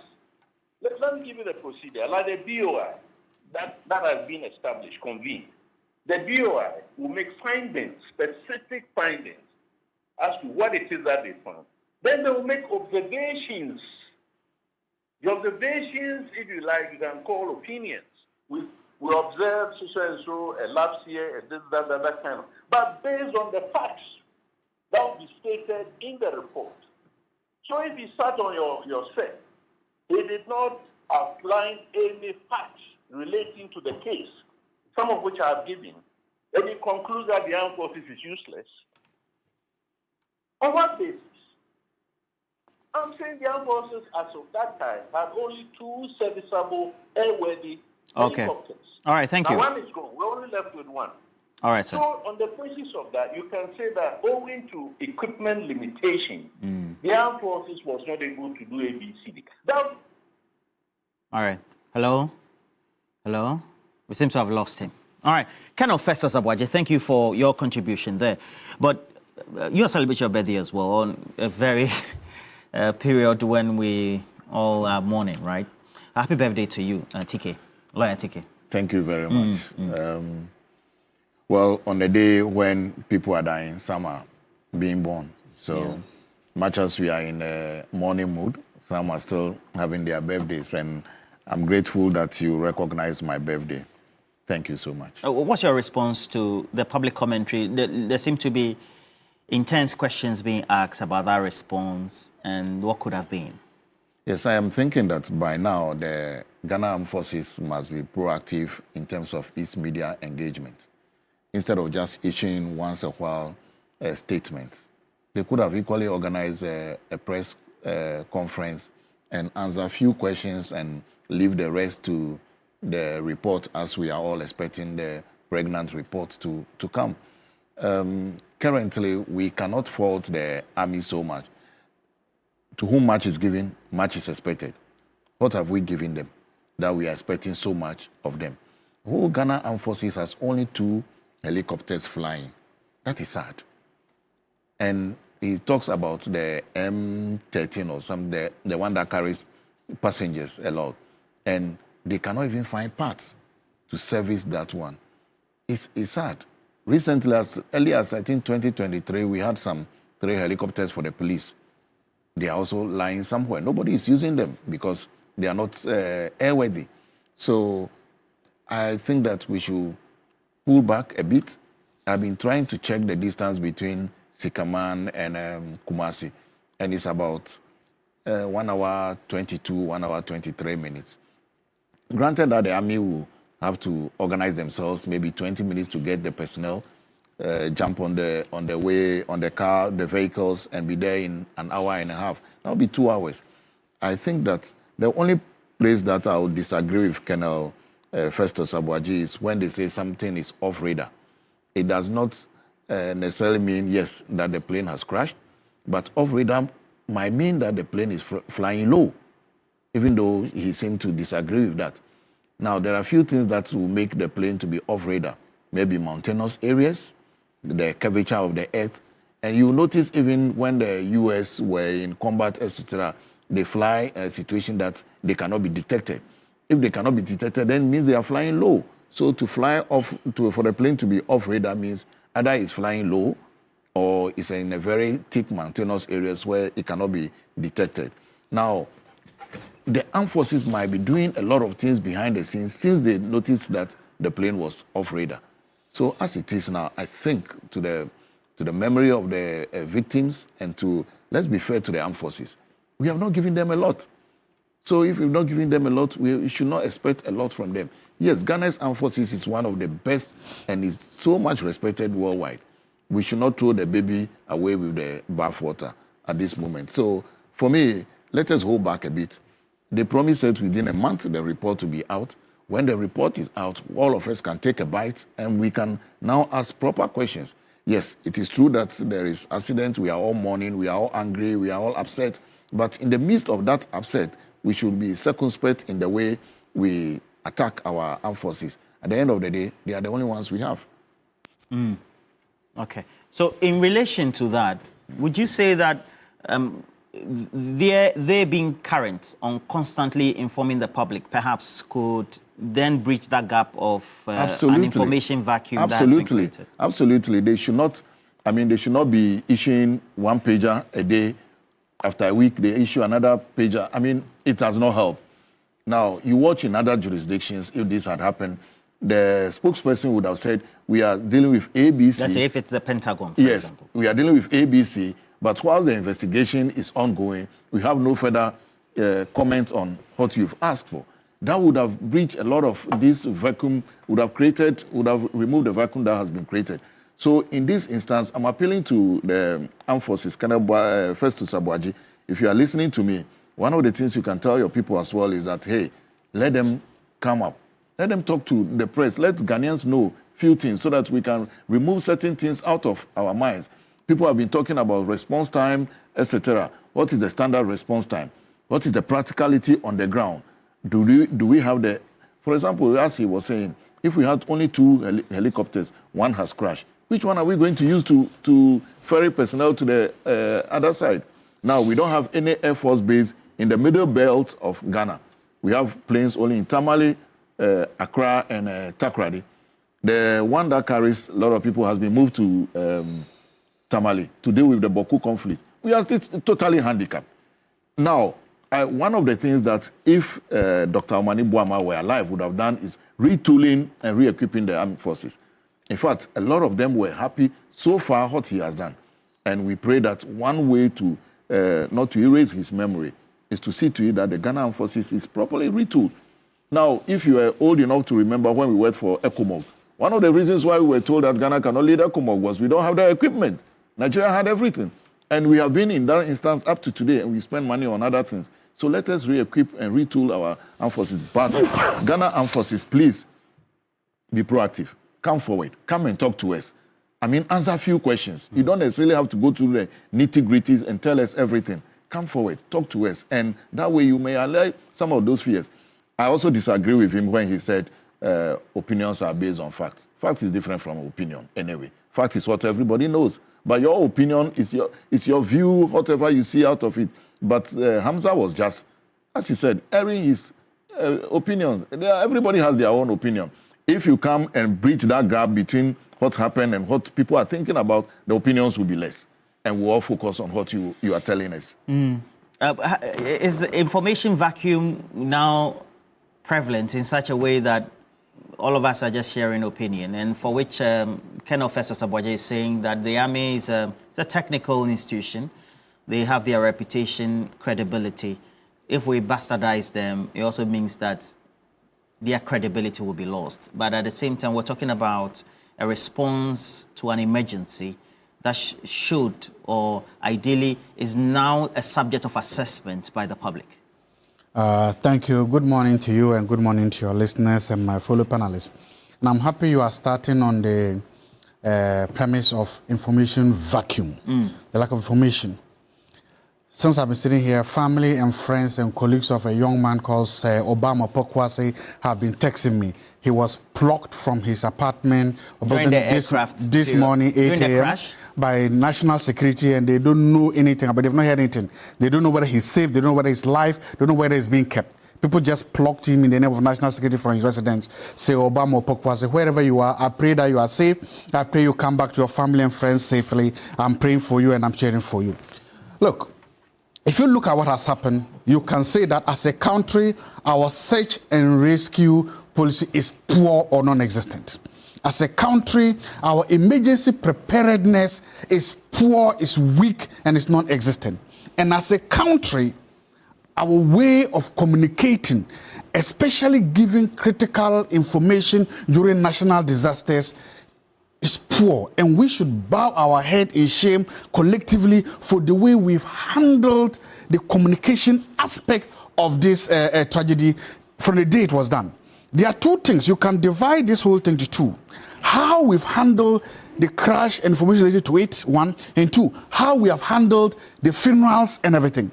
The funerals and the money, everything, I will give government excellent for the way they were handled. They were handled with respect, they were handled with dignity, and people were allowed to mourn these patriots. That was done. But when it came to the crash and everything coming down, the information there has been murky or non-existent. And then when you operate in such an environment, you open the room for conspiracy theories. You open the room for wild and false allegations. You open the room for people to now try to hide under all manner of things because knowledge, science, and data becomes unavailable to analyze things. And that is the problem. One,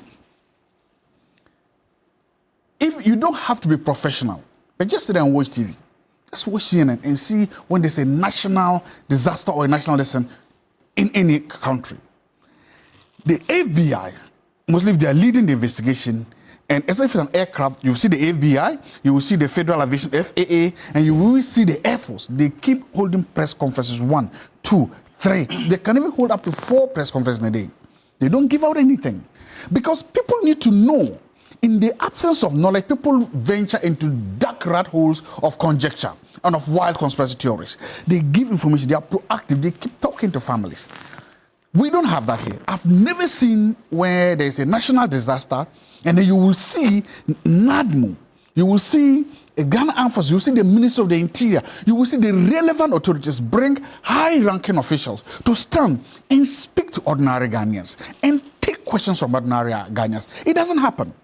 What we are still doing is this command and control approach where government thinks that, or where state agencies feel that they don't owe you information, you don't deserve the information, where state authorities believe that giving you information, they are doing you a privilege, they are doing you a service.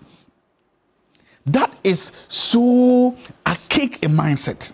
We need to go in this situation where people know, look, by this time, the Ghana Armed Forces, especially their communications, and National Disaster Management Organization and the whole of the Ministry of Interior, they have social media handles. Even if you don't want to talk to the press, there's nothing wrong, because these days social media handles have become more regular and more entrenched and have been accepted as part of the ways to communicate by all governments. That is why almost every government and almost every president, every leader has this media. Talk to us, release information in a very controlled environment. If you're afraid that information will get out of hand, if information, the response is not darkness, the response is not silence. We are tarnishing or harnessing the memories of these patriots by the way we are handling this information vacuum. We are not doing them any justice. Look, I asked this question the other time.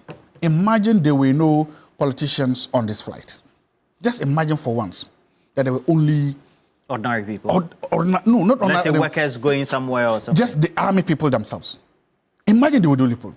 Will this crash have received this kind of publicity that we are receiving? What's your point with it? My point is that where things are happening and we are not getting the necessary information to inform us. And because of that, you don't do us any justice by thinking you're protecting us from information. Look at how the scene was protected. There was live media almost 24 hours after the crime. After the crash, the scene was not even cordoned off. One thing we know, even with ordinary crime, is that the first thing people get there is to cordon it. Where was the chain of information coming down, management coming down? Look, it's possible that the Ghana Armed Forces was far away, but where was NADMO? I would have expected the first people to go there. You would go, maybe you go and meet the farmers there. Yes, they are ordinary people. And their natural instinct, their natural descent was to what? Help. They would do that. I don't blame them. But the first professionals that got there, I expected to see a red tape, at least securing the place. I didn't see that. Up to now, I don't know. I've never seen any camera with a red tape there. Secondly, the NADMO officials, especially those at the district level closer to the scene, I would have expected that they would have been sharing information. We saw the Ashanti Regional Minister rushing from a distance of about 2 hours to the scene. Did he give command to the Regional Police Command? Did the Regional Police Command give command to the District Police Command? Did he give command to the regional NADMO boss? Did the regional NADMO boss give command to the what? The district NADMO boss? And these local people, because probably they are closer to the scene, did they move in with their resources? Did they secure the place? Did they save the place? Did they start, did they hold the people that are there? Let's say, please stand here. Maybe some professional will come and ask you some few questions about what you've seen. Did they do that? I didn't see any of those things. So please, sometimes when we look at national security and this rescue preparedness, we think that it should be some kind of something that comes out of nothing and looks like it's so big. No, but sometimes it is these small local people. It's these small decentralized agencies. It's these small professionals who all have to sit up and do their job. So far, we've left NADMO off the hook. Nobody's saying, hey, where's NADMO to do? The name is there, National Disaster Management Organization. How did they manage this disaster? The DISEC, or if it's a municipal assembly, the District Security Council, what have they done so far? How were they able to mobilize the necessary resources to secure this place? Ultimately, these patriots died serving their country. These patriots died doing what they came to Accra to do, what they came to National to save. We owe them, and so far, there has been an outpouring of grief by all citizens all over the country to mourn with them. So far, it has been great. Let's manage it like that. What I'm hoping and praying is that these lapses, the problem is that these lapses only go to what? Make the grief of the families, especially the immediate families, worse. Whether they like it or not, they are hearing these things. Whether we like it or not, they are reading these things. In the absence of proper information. Proper information from the right channels. We hope, look, you know how sometimes, even when we see something in movies, somebody dies. So in the American, they have teams that will come to you with a flag. At least that's how it's dramatized in movies. With people who can console you. Let's make sure that we learn from this disaster at least. And make sure that we don't pray for the next. But as a country, and because there's life, we cannot say there's none. This information about the aircrafts, why don't we get it? Something happened at the beginning of this thing. That is the only time I want to fault the Ghana Armed Forces. From the beginning of this thing, people were faulting the pilots. People said they were inexperienced. People said one of them was just grieving. In fact, there was so much hype on them. But after that, the Ghana Armed Forces did not raise any finger at the moment to defend its gallant men. I was like, look, it was happening in real time, and I saw people, public figures, literally calling the names of these people and questioning their emotional and disability to do it. The Ghana Armed Forces did not respond immediately. That's what issue a Twitter statement because somebody. Well, they issued a statement about the vehicle, the heli or the chopper of the radar, etc. But I'm saying that's long time to the individuals themselves. Look, I'm not a military person, but somebody called a squadron leader means that the person has risen very high. I'm here. Head is you need about 10 years of experience. A major equivalent. That's 10 years. The Ghana Armed Forces should have come out immediately to make this things clear. Look, hey, don't question the experience or the expertise of these people. He's a squadron leader. That means he has 10 years experience. So they are experienced. He just came back from training. In other way, look, we should have seen these things. My point is that the fact that the army was not very proactive, did not follow the national trend in responding to this things by official statements. Even if you don't want to hold a press conference, issue them on your official social media handles. Issue them on your Twitter handle. Issue them on your Facebook handle. Issue a statement as and when it goes. But when you create this vacuum, lack of information, that is what has led to these conjectures, and it's only compounding the misery of these families. I pray that these families get consolation. I pray that they get closure, and I pray that we are all sensitive to the woes and how these patriots lost their life. It's a sad day and a sad week for Ghana. And Ms. Ozu, exactly a week. We're here. I read Mutale's message, so to speak. I think. I was not here. No, okay. It was Rashid. Okay. Yes. The thrust of the subject is that an incident has happened, this magnitude, involving key personalities in government, decision makers. It could have been even worse, where we have even some of the top echelons of individuals taking policy decisions, governance decisions for our country. And the individuals within the public space sharing opinions and trying to create hypothetical situations should be right? For example, if the president, who was supposed to have been on board, his interior minister, let's say his roads minister, his lands minister, everybody else who didn't go by road was in there, that was trouble. I mean, a total collapse of government, is that not it? I mean, you couldn't have put it better. Good morning to you once again. Morning. I mean, Roland, I am highly disappointed in what Colonel Festus Abuaji has done this morning. You're disappointed? So disappointed. And, you know, they cannot, don't let the military think that they are above criticism. Well, he says it's a technical issue. What is technical? He himself is not abreast with the full facts. Why? So based on what is he drawing conclusions? In any case, when someone uses the word useless, what does it mean? It means you are not being used to your optimal levels. He himself concluded that the Ghana Armed Forces is level 2 helicopters, meaning that the army is performing below its levels. Therefore, it's being used less, and therefore it's useless. So he rather came in to confirm the position of Suhini. Don't let us shy away from dealing with the substantives. What are the substantives? The substantives are that this is a technical institution. So they operated based on deployment of SOPs. Yes. So he is assuming that all of us have had military training like he has had, and so we must understand their standard operating procedures. And talk like that. And talk like that. That is a wrong premise. Now, when you go and watch football as a football fan, what do you use to measure the performance of the players? Is their output. Whether they score a goal, absolutely, passed well. The Ghanaian can only measure whether or not the Ghana Armed Forces is doing well by their actions and inactions after the fact, or when there is an issue happening and they are, as it were, the way and manner they handle it. I dare say that the way and manner they handle this issue, from the civilian perspective, totally wrong, though we are waiting for final report.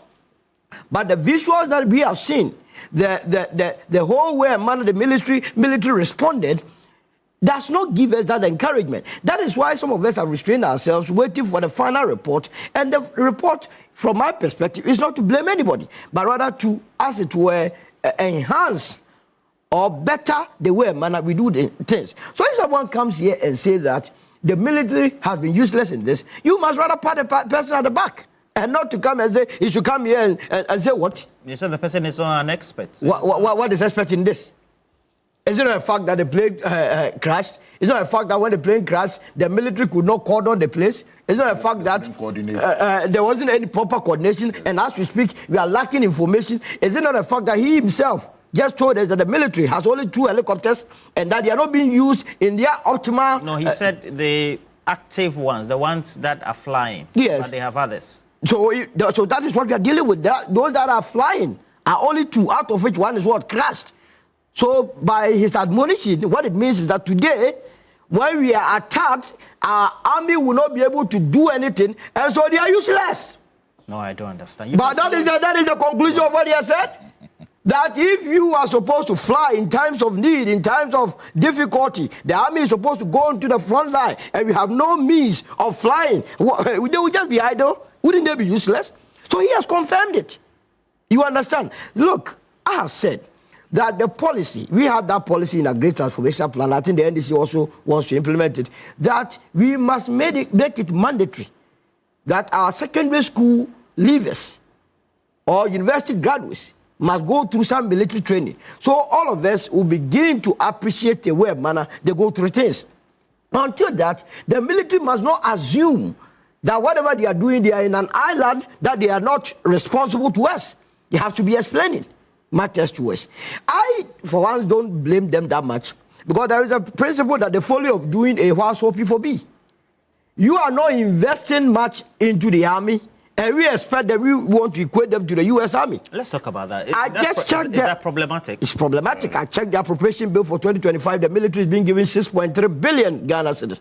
Now, out of that 6.3 billion Ghana cedis, 5.8 of it is going into compensation. That is salaries and emoluments. How much are we investing in CAPEX, goods and services? We are not going to buy your planes here and there. So how do you expect to compare to the U.S. Army, which is spending about 1.06 trillion on their military? So it's day and night. And that is why resource allocation, buying a robust helicopter wouldn't cost you more than $15 million. But we found more than $22 million and gave it to David Ajay to just design. David Ajay got $22 million above just designing what you call the National Cathedral.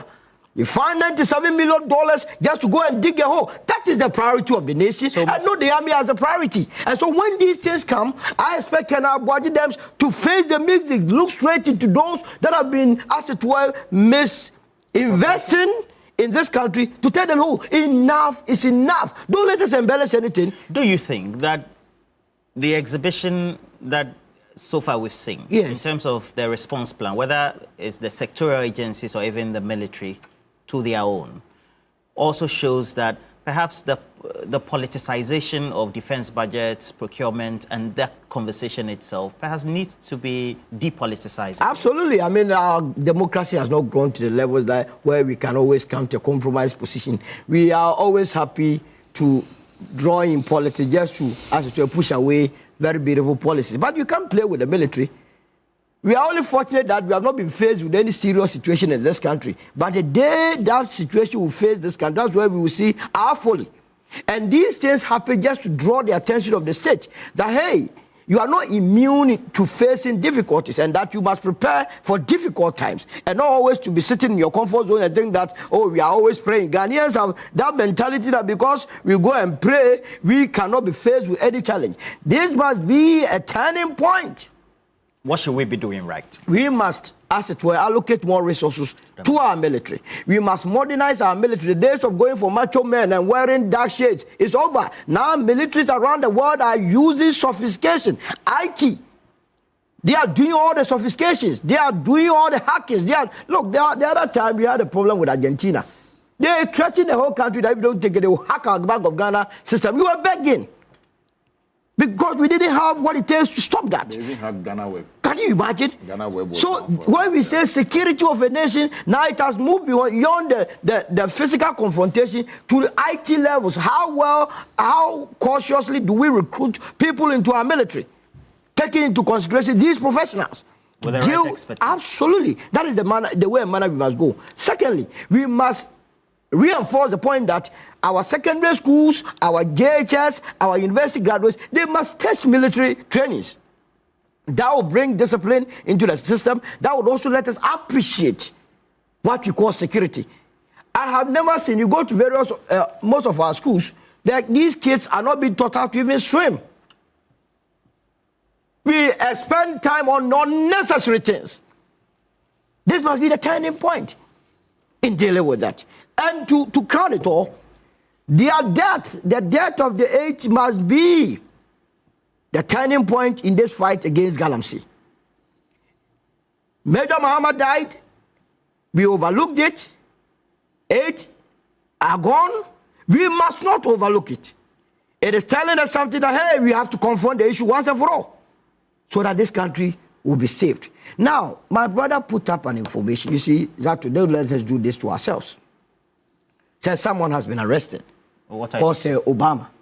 That you are sitting Obama, I'm coming. Is that subject? You are sitting. Okay. You are sitting in this studio.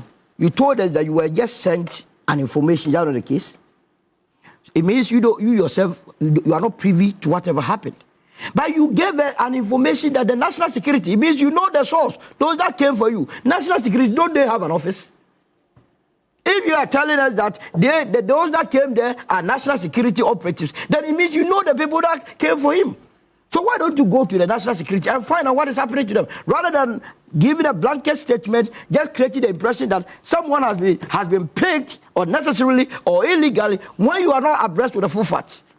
That is not fair to those that are minding that institution. The national security Absolutely. apparatus. All right. No. At least give me a chance to respond to what he just said. But you made a comment, I've responded. I mean, what is the comment? Look, you made a comment. It's fair to say that a citizen was plucked from his residence and taken away. But you said you have no information. I just think so. I put up. So anybody said anything that you put it on. You don't know about you know what somebody has said about you.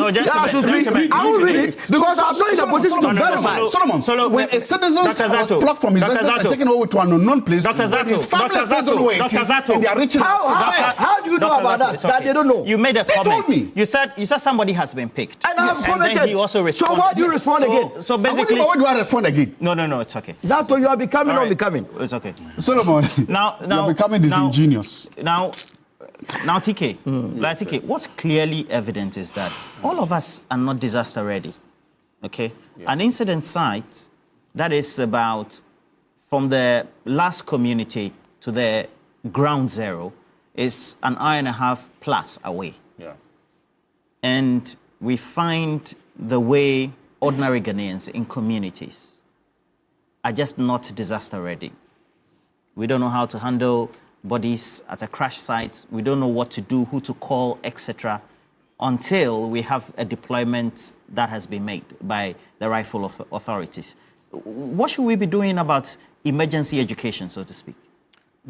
Before coming to this, I want to again talk about the armed forces response.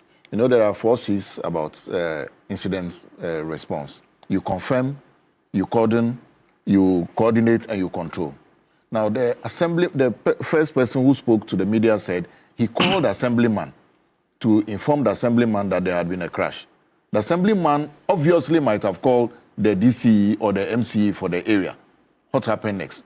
That is where the NADMO, etc., Solo, Dr. Zato was saying must kick in. But you see, if you look at how the whole crash scene was handled, even after the military had gone there, you still see people carrying fragments of pieces of things away. The videos you show us, you see the military men, they don't appear like someone who is in a hurry, group of people who are in a hurry to get to a site and do something quickly. You don't see that. Now, some of our curricula that we teach today, none of them involve how to handle disasters. If it happens even in Accra, you see, we have become so bad that if you fall down now, the first person that sees you will pick his phone to say, let me take video because I want to be the one to trend.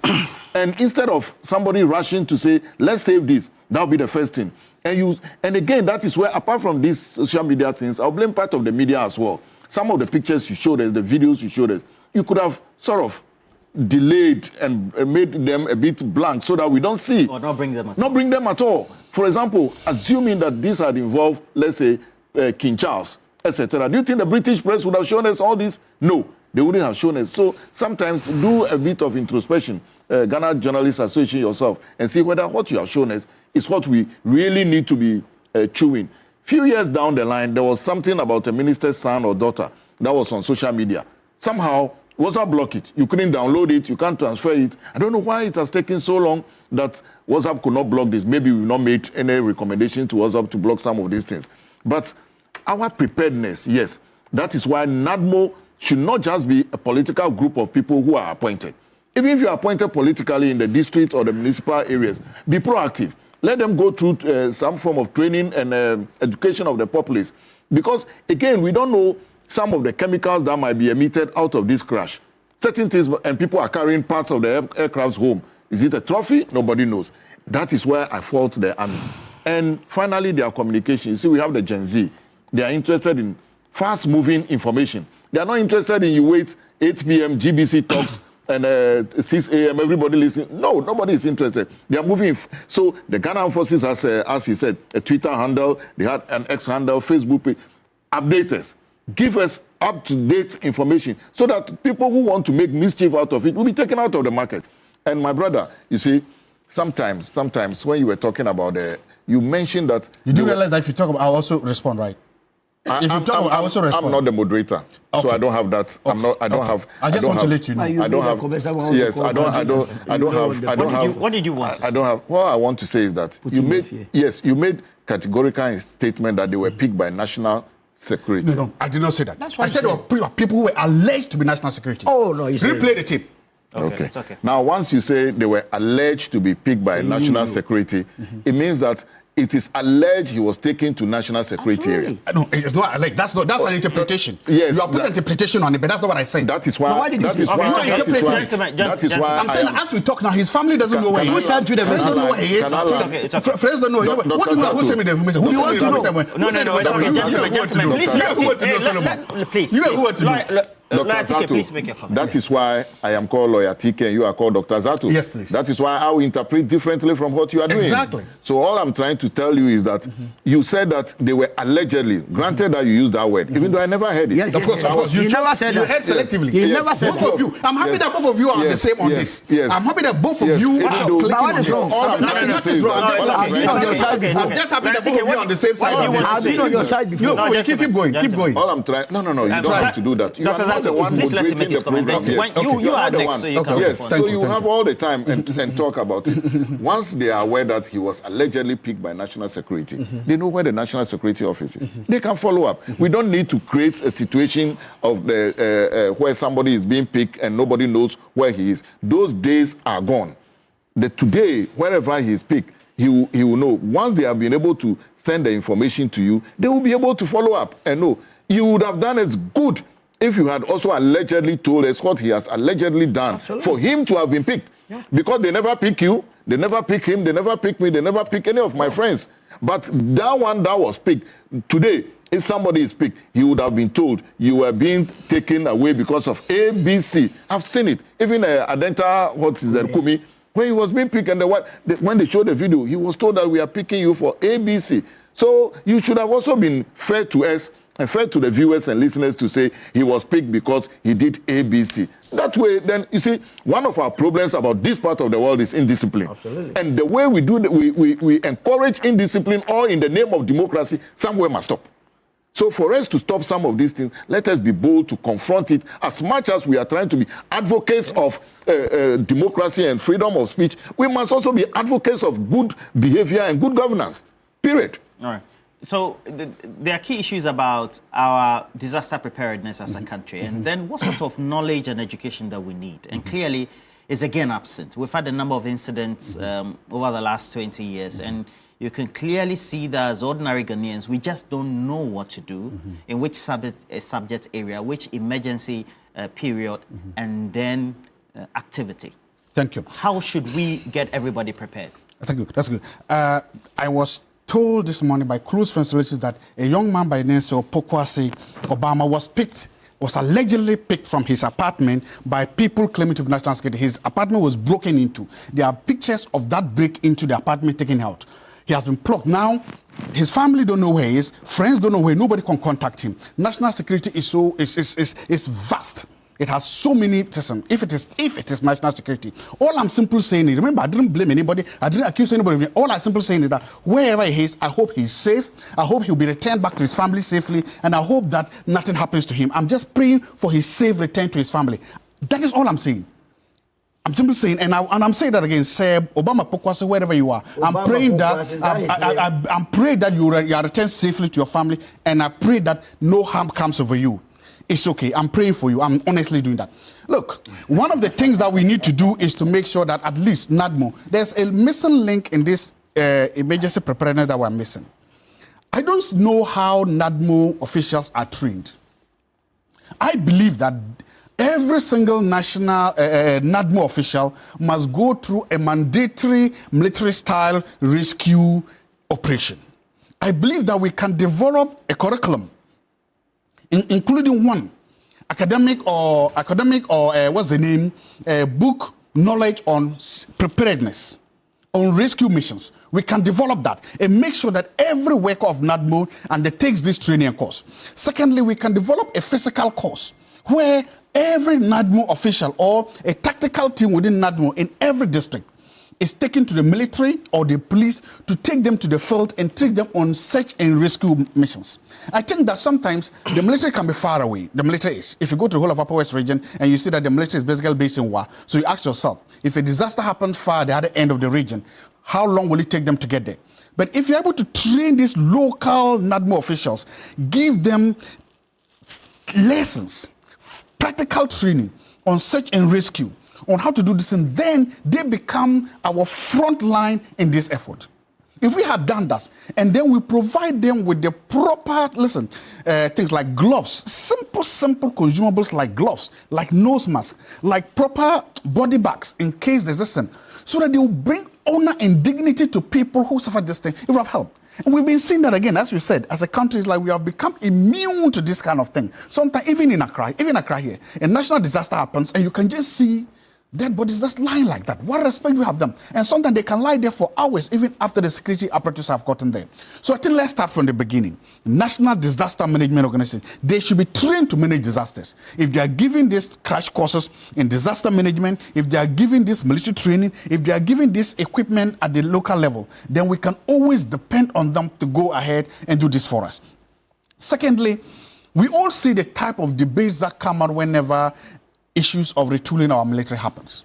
We've seen how divisive over the years such debates have become in Parliament and other places. As a country, we need to begin to tell ourselves, it is time for us to avoid hyperbole.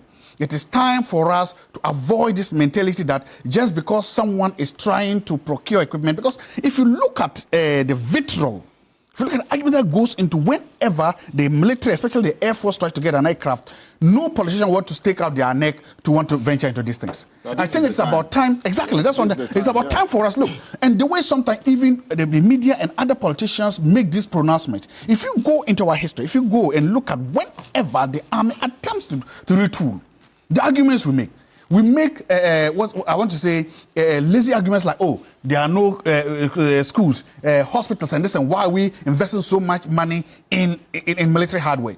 Sometimes we make military hardware look like it is far away from us. It is only when these things happen, then we see how close they are. It's only when this happens, then we then realize that no, we cannot build a nation whereby we are building hospitals, we are building schools, we are building roads, and then we leave a critical part of our national security, of our national cohesion, the military out of it. So please, next time these things come, I want to hope that both political parties, especially representatives in Parliament, will be sober, they will approach this debate in a better way and approach that we don't take extreme partisan positions when governments or when policymakers stick their neck out to say that, look, I know it may not be comfortable, I know it may not be easy, but I want to retool the army. I want to invest money in buying hardware for the army. It is only when we... I think the army itself, the military itself has detached itself. The image we have of the soldier is when they come here, you have to be afraid. Exactly. That is the image we have of the soldier. Yes. Now, for example, if let's even use, we have engineers regiment. When was the last time they constructed a road? We have engineers regiment, and I am a water resources engineer. Almost all the theories and the principles in water resources that we use is from the U.S. Navy. They have people who are dedicated, and the person we had people who were coming from the U.S. to teach us water resources, certain parts. We have the army. Go to Burma camp But now. they have the expertise. They have the expertise. Yes. What are they doing? What have they developed? But you, the politicians, don't. No, you see, I started from the premise that... You give the contrast to your friends. No, I started from the premise that they have... He said that they appear to be far. They have allowed themselves... They have detached themselves from the reality. Okay. How many times have you seen that, look, this is an opportunity for the Ghana Armed Forces to say, let us be...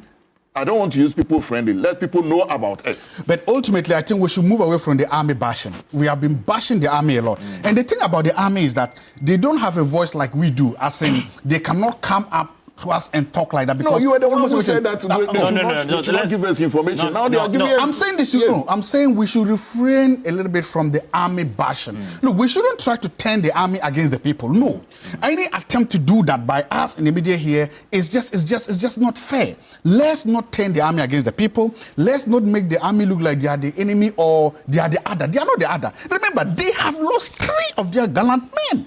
If you go to the Air Force barracks and places, they are mourning. Their wives mourning today, their children mourning, their fathers, their mothers mourning. The army is not the problem. The army, yes, it might have made some mistakes in this communication. We've said that the army communication department needs to set up and employ new ways, social media, TikTok, or Twitter, whatever, to begin to communicate more frequently and more effective with us. But in as much as we think that we can look at these things, let's not try to turn the army against the people. Let's not try to make it look like the army is an island, that the army is an enemy. The army is not an enemy. Some of the problems that are in the army are emblematic of the problems in our general society. So please, the army is our neighbor. The army is our ally. The army is our friend in this process. Let's equip them. Let's help them. And when they go wrong, even if we are talking about it, if we are criticizing them, we should do it like what mothers do.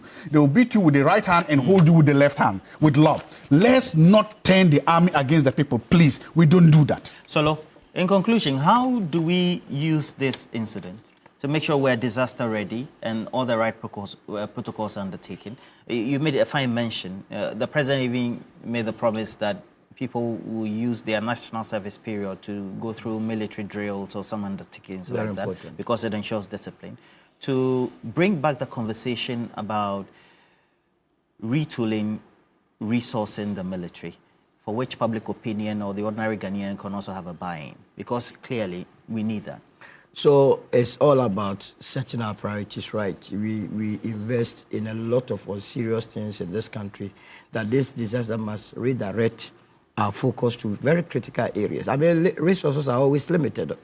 And it is the way and manner you allocate it that brings the best out of the limited resources that you have. The army over the years, until recently, what were you using the army for? They were escorting women to market to go and shop. I don't understand. Have you forgotten? You had more than 6 army officers always following the electoral commissioner to saloons and what's the name? Markets. Is that the way you deploy the army? Army barracks in front of a house. Can you imagine? So these are areas that we must be looking at and stopping them from doing that. The army must be refocused to think like a modern army where it is responsible for nation development. So you're saying that if the army is guarding the electoral commission, how can I Godfrey Dami, Godfrey Dami, he will be going anywhere, and then army is we don't deploy. When you somebody do that, asks what's wrong with that. That is why the response rate was so bad. You have redirected the Air Force into going to market. It happened under Zato's government. Nana Akufo-Addo. But that's oversimplified. No, which one is oversimplified? It happens under the senior minister in that government. No, please, okay. So clearly, we lost our way. And it is good that I understand now the army personnel that were guiding the Electoral Commission, all of them have been redeployed back to the barracks. The engineers and what's the name of the other one? Yes, the engineers regiment. Yeah. They have to be put to good use. Yeah. To be constructing our roads. Last I heard they were going to be responsible for the Accra Kumasi, is the expressway or something. It's a good effort so that our engineers that will be coming from our various universities, we can recruit them into the army. The army, you only say national security, the army must be involved in even farming, they must be involved in road construction, they must be involved in IT space so that we take the destiny of this country into our hands. Because they have the right professionals? Absolutely. This country, we can be killed one day by those that are importing rice. Just a matter of poisoning those rice, we will eat and we all die. You understand? So this is where I want us to focus our mind, and through that, we can make a headway. In fact, we have enough money. In this country, we have been able to create the impression that we don't have money. So all of us think that we are poor, yet every day we are paying taxes. What do we use our tax revenues for? That the whole army, like the Ghana army, you go and give them just 6 billion. Even this one has been increased. 2024, they gave them 3 billion Ghana cedis. Convert 3 billion Ghana cedis into dollars at the rate of 16 cedis. Nothing to write home about. So it is very important. And the army chiefs, they must speak out. If you are supposed to have a certain amount of resources or input, and you don't have it, you are not an army. Because when anything happens, you can't do anything to help us, and that will make you useless. So we need to prioritize that. Absolutely.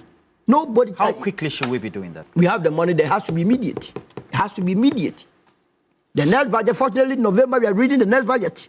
This must be a wake-up call so that we redirect our efforts. Some of the ministries that have come up, even with them, they have to be scrapped. That climate or something changed. No, environment and climate. It's there is another one, climate B, is in there. No, that's environment. No, there's a or climate works and housing. There is a climate one being there. Which climate is he looking at? No, but climate change is a big issue.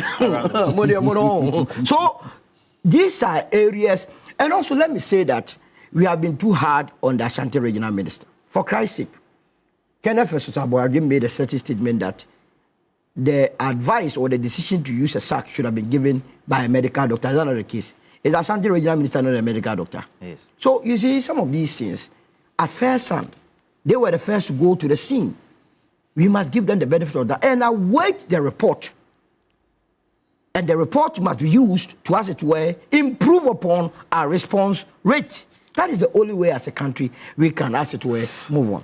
What would be your clarion call on those who are on social media making spurious comments? Some even said if the president had died, it would be Jemfia. I don't know, you've heard. No, I have heard, and all is coming from the MPP side. It's unfortunate. It is the reason some of them have been picked up. And you know, when you are on social media and you are saying that seriously, you are going to make sure that the president is killed, you are going to, as it were, behead the first lady. And in this one, they should be given a chance to Then reply to it calls for some levels of what? Investigation. It has moved beyond the usual norm to abnormal. Are you for MPP? I am being given information here. You understand? By people, the same people who are sending you, others are also sending me information about, say, Obama, that I have no clue, that I will not put forward. But if indeed these are true, then it's serious statements. You understand? And in your initial statement, you never said alleged. Listen. You never said alleged. Why you don't? Why? But why am I speaking? You want to also speak? Okay. When I'm done, you speak. Okay. So you're insisting. No. What's the fantasy? No, I have. All right. Okay, gentlemen. No. Say something. All right. So let me read a couple of comments. No. The last time you read the last message was Mutala. May his soul rest in peace. We did not hear good news. Read. Maybe the last message of the day will help. All right. Please. Thank you for. After talking, I shouldn't talk. You are done. I'm done. Okay. Good morning to you, Mama Wa of the Asogli State. We have more comments. It says Dr. Zato is speaking against the army and at the same time speaking for the army. Which one is which? Looks like. Okay. So, and this one is coming from. Caesar. Caesar says, okay, Caesar, I've gotten your message. Now, I have this one from Prince Ahmed. He works somewhere Okay, he works with the NADMO, that's the National Disaster Management Organization in the Ashanti region. And, well, he says, I'm disappointed by Dr. Zato and his submission. Let me put these facts based on what we know, the first-hand information. When the locals heard the crash,